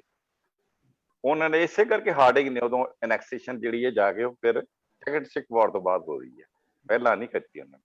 ਉਹ ਕਹਿੰਦਾ ਕਮਜ਼ੋਰ ਕਰੀ ਜੋ, ਅੰਦਰੋਂ ਖੋਖਲਾ ਕਰੋ, ਫਾਈਨੈਂਸ਼ੀਅਲੀ ਖਤਮ ਹੋ ਸੀ। ਅੱਜ ਵੀ ਸਾਡੇ ਪੰਜਾਬ ਜਿਹੜੇ ਨੇ, ਦੋ ਪੰਜਾਬ, ਇਹ ਫਾਈਨੈਂਸ਼ੀਅਲੀ ਵੀਕ ਹੋਏ ਨੇ। ਕਿਉਂ? ਕਦੀ ਵਾਰ ਲੱਗੇ, ਕਦੀ ਕੋਈ ਚੀਜ਼। ਉਹ ਇਹ ਜਿਹੜਾ ਡੋਗਰਾ ਸੀ ਨਾ ਗੁਲਾਬ ਸਿੰਘ, ਇਹ ਤਾਂ ਮਹਾਰਾਣੀ ਸਦਾਗਰ ਤੋਂ ਚਾਲਾ ਛੇੜਦਾ ਆ ਰਿਹਾ, ਤੇ ਹੁਣ ਅੰਗਰੇਜ਼ਾਂ ਨਾਲ ਮਿਲ ਕੇ ਉਹਨੇ ਆਪਣੀ ਜਿਹੜੀ ਹੈ ਸਟੇਟ ਲੈ ਲਈ। ਅੰਗਰੇਜ਼ਾਂ ਨੇ ਆਪਣਾ to be fair to the British government of to be fair, ਇਹ ਜੇ ਨਾ ਵੀ ਹੁੰਦੇ ਤੇ ਇਹ ਜਿਹੜਾ ਸਿਸਟਮ ਚ ਇਹ ਆਪ ਚੱਲ ਰਹੇ ਸੀ ਨੇ ਇੱਥੇ ਲਾਹੌਰ ਦਰਬਾਰ, ਉਹ ਵੱਡਾ ਟੁਕੀ ਚ ਬੜਾ ਕੁਝ ਖਤਮ ਹੋ ਜਾਣਾ। ਉਹਨਾਂ ਨੇ ਇਹ ਦੇਖ ਲਿਆ ਵੀ ਸਾਡਾ ਇਹ ਇੱਥੇ ਹੁਣ ਰਹਿਣਾ ਹੈ। ਹੁਣ ਅਸੀਂ ਉਹਨਾਂ ਨੇ ਫਿਰ ਪਹਿਲਾਂ ਇੱਕ ਜਿਹੜਾ ਲਿਟਰੇਚਰ ਬਹੁਤ ਕ੍ਰੀਏਟ ਕੀਤਾ, ਐਜੂਕੇਸ਼ਨ ਦਿਖਾਈ। ਦੇਖੋ ਗ੍ਰੀਸਨ ਦੀ ਬੁੱਕ ਹੈ ਪੰਜਾਬੀ ਤੇ, ਪੰਜਾਬੀ ਦੀ ਸਾਰੀ ਡਿਵੈਲਪਮੈਂਟ। ਫਿਰ ਐਜੂਕੇਸ਼ਨ ਸਿਸਟਮ 1848 ਚ ਕੀ ਸੀ ਜਦੋਂ ਨੈਕਸਟ ਕਰਦੇ ਨੇ, ਇੱਕ ਪਿੰਡ ਦੇ ਜਿਹੜੇ ਮਦਰਸੇ, ਮੌਲਵੀ, ਸਕੂਲ, ਸਾਰੀਆਂ ਡਿਟੇਲ ਦਿੱਤੀਆਂ। ਇੰਨਾ ਕੰਮ ਅੱਜ ਅਸੀਂ ਨਹੀਂ ਕਰਦੇ। ਡਿਕਸ਼ਨਰੀਆਂ ਸਾਡੀਆਂ ਲੈਂਗੁਏਜ ਦੀਆਂ, ਡਾਇਲੈਕਟਸ ਦੀਆਂ ਉਹਨਾਂ ਨੇ ਬਣਾਈਆਂ। ਪਹਿਲੀ ਡਿਕਸ਼ਨਰੀ ਵੈਨਗਾਰਡ ਦੀ ਬਣਾਈ ਹੈ ਪੰਜਾਬੀ। ਹੁਣ ਉਹ ਉਹਨਾਂ ਦਾ ਇੱਕ ਬਹੁਤ ਵੱਡਾ ਪਲੱਸ ਪੁਆਇੰਟ ਸੀ, ਜਿਸ ਨੇ ਕਿ ਸਾਰੀ ਚੀਜ਼ ਨੂੰ ਨਿਊਟਰਲਾਈਜ਼ ਕਰ। ਹਾਲਾਂਕਿ ਦੇਖੋ ਸਿੰਘ ਸਭਾ ਮੂਵਮੈਂਟ ਉੱਥੇ ਜਿਹੜੀ ਉਹ ਸਿੰਘ ਸਭਾ ਸੀ, ਉਹ ਮੰਗ ਰਹੇ ਸੀ ਕਿ ਸਾਡਾ ਰਾਜਾ ਸਾਨੂੰ ਦਿਓ। ਉਹਨਾਂ ਨੇ ਸਿੰਘ ਸਭਾ ਵੀ ਦੋ ਹਿੱਸੇ ਚ ਵੰਡਤੀ, ਲਾਹੌਰ ਦੀ ਤੇ ਅੰਮ੍ਰਿਤਸਰ ਦੀ। ਠੀਕ ਹੈ, ਆਪਸ ਚ ਟਕਰਾਅ ਪੈਦਾ ਹੋ ਗਿਆ। ਉਹ ਟਕਰਾਅ ਪੈਦਾ ਹੋਣ ਵਾਲਾ ਜਿਹੜਾ ਖਾਲਸਾ ਕਾਲਜ ਅੰਮ੍ਰਿਤਸਰ ਆ, ਐਜੂਕੇਸ਼ਨ ਸਿਸਟਮ ਉਹਨਾਂ ਨੇ ਕੋਈ ਰੋੜਾ ਨਹੀਂ ਟਕਾਇਆ। ਉੱਥੇ ਬੜੀ ਇੰਟਰਸਟਿੰਗ ਗੱਲ ਹੋਈ, ਤੇ ਲਾਹੌਰ ਮੀਟਿੰਗ ਹੋ ਰਹੀ ਹੈ, ਤੇ ਉਹ ਲਾਹੌਰ ਦੀ ਸਿੰਘ ਸਭਾ ਕਹੇ ਜੀ ਖਾਲਸਾ ਕਾਲਜ ਅੰਮ੍ਰਿਤਸਰ ਲਈ ਇੱਥੇ ਲਾਹੌਰ ਬਣਨਾ ਚਾਹੀਦਾ।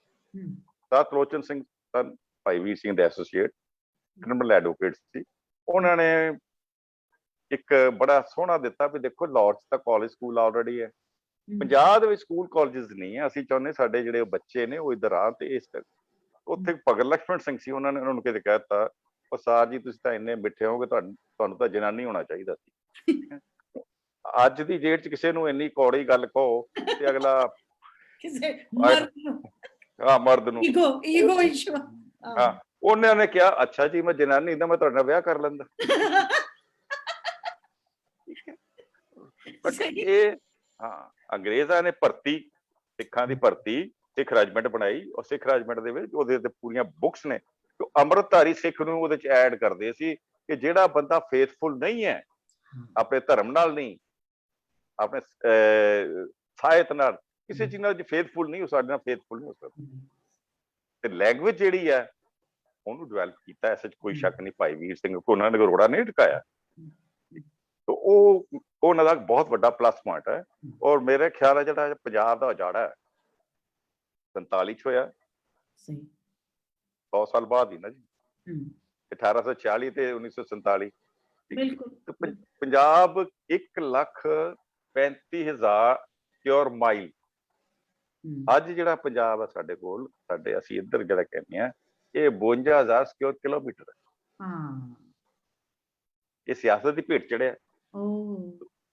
ਠੀਕ ਹੈ, ਸਿਆਸਤ ਜਿਹਨਾਂ ਨੂੰ ਸੂਟ ਵੀ ਮੇਰੀ ਸਰਕਾਰ ਹੈ ਇਸ ਤਰ੍ਹਾਂ ਬਣਦੀ ਹੈ, ਇਹ ਤੋੜ ਲਈਏ ਤੇ ਸਾਡੀ ਸਰਕਾਰ ਬਣ ਜਾਏਗੀ।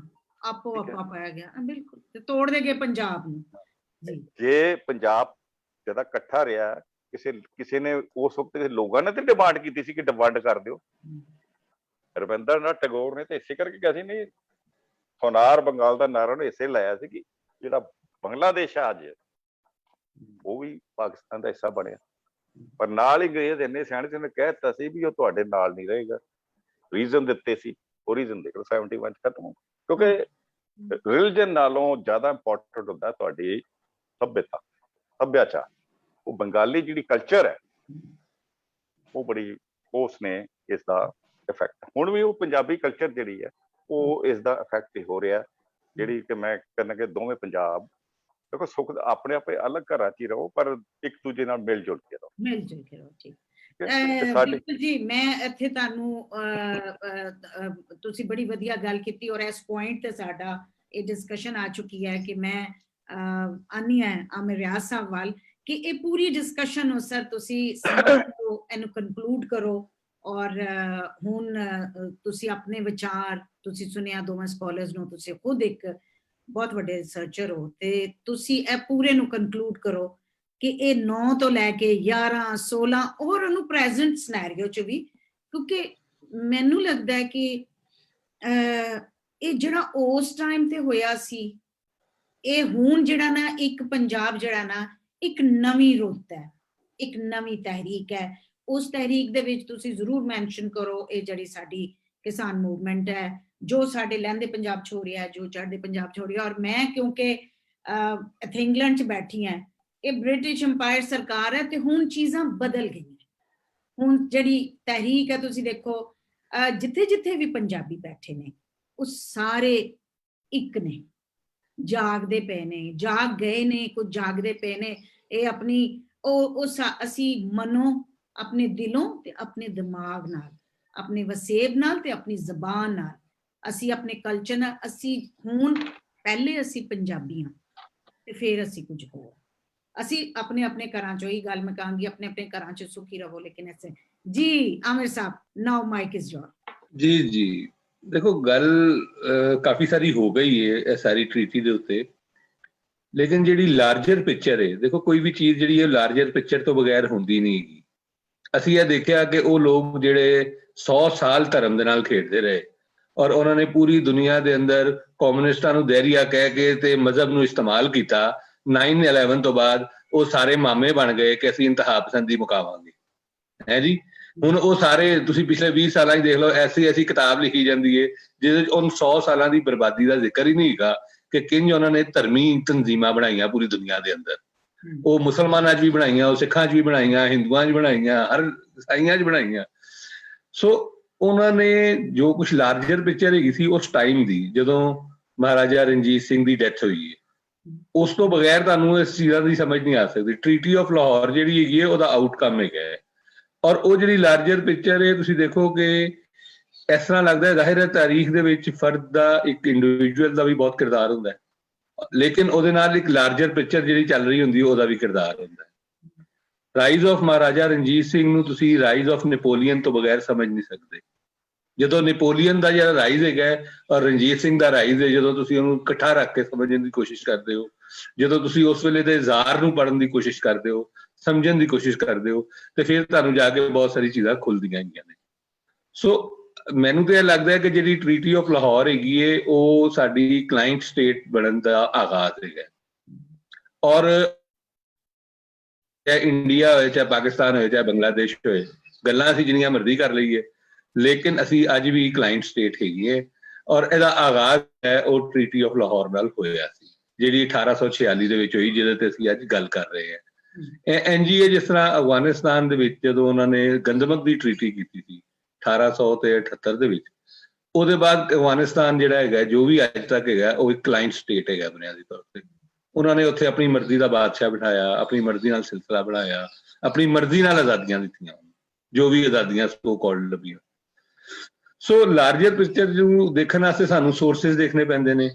ਬਹੁਤ ਕੁਝ ਅੰਗਰੇਜ਼ਾਂ ਨੇ ਲਿਖਿਆ ਉਹ ਦੇਖਣਾ ਪੈਂਦਾ ਹੈ।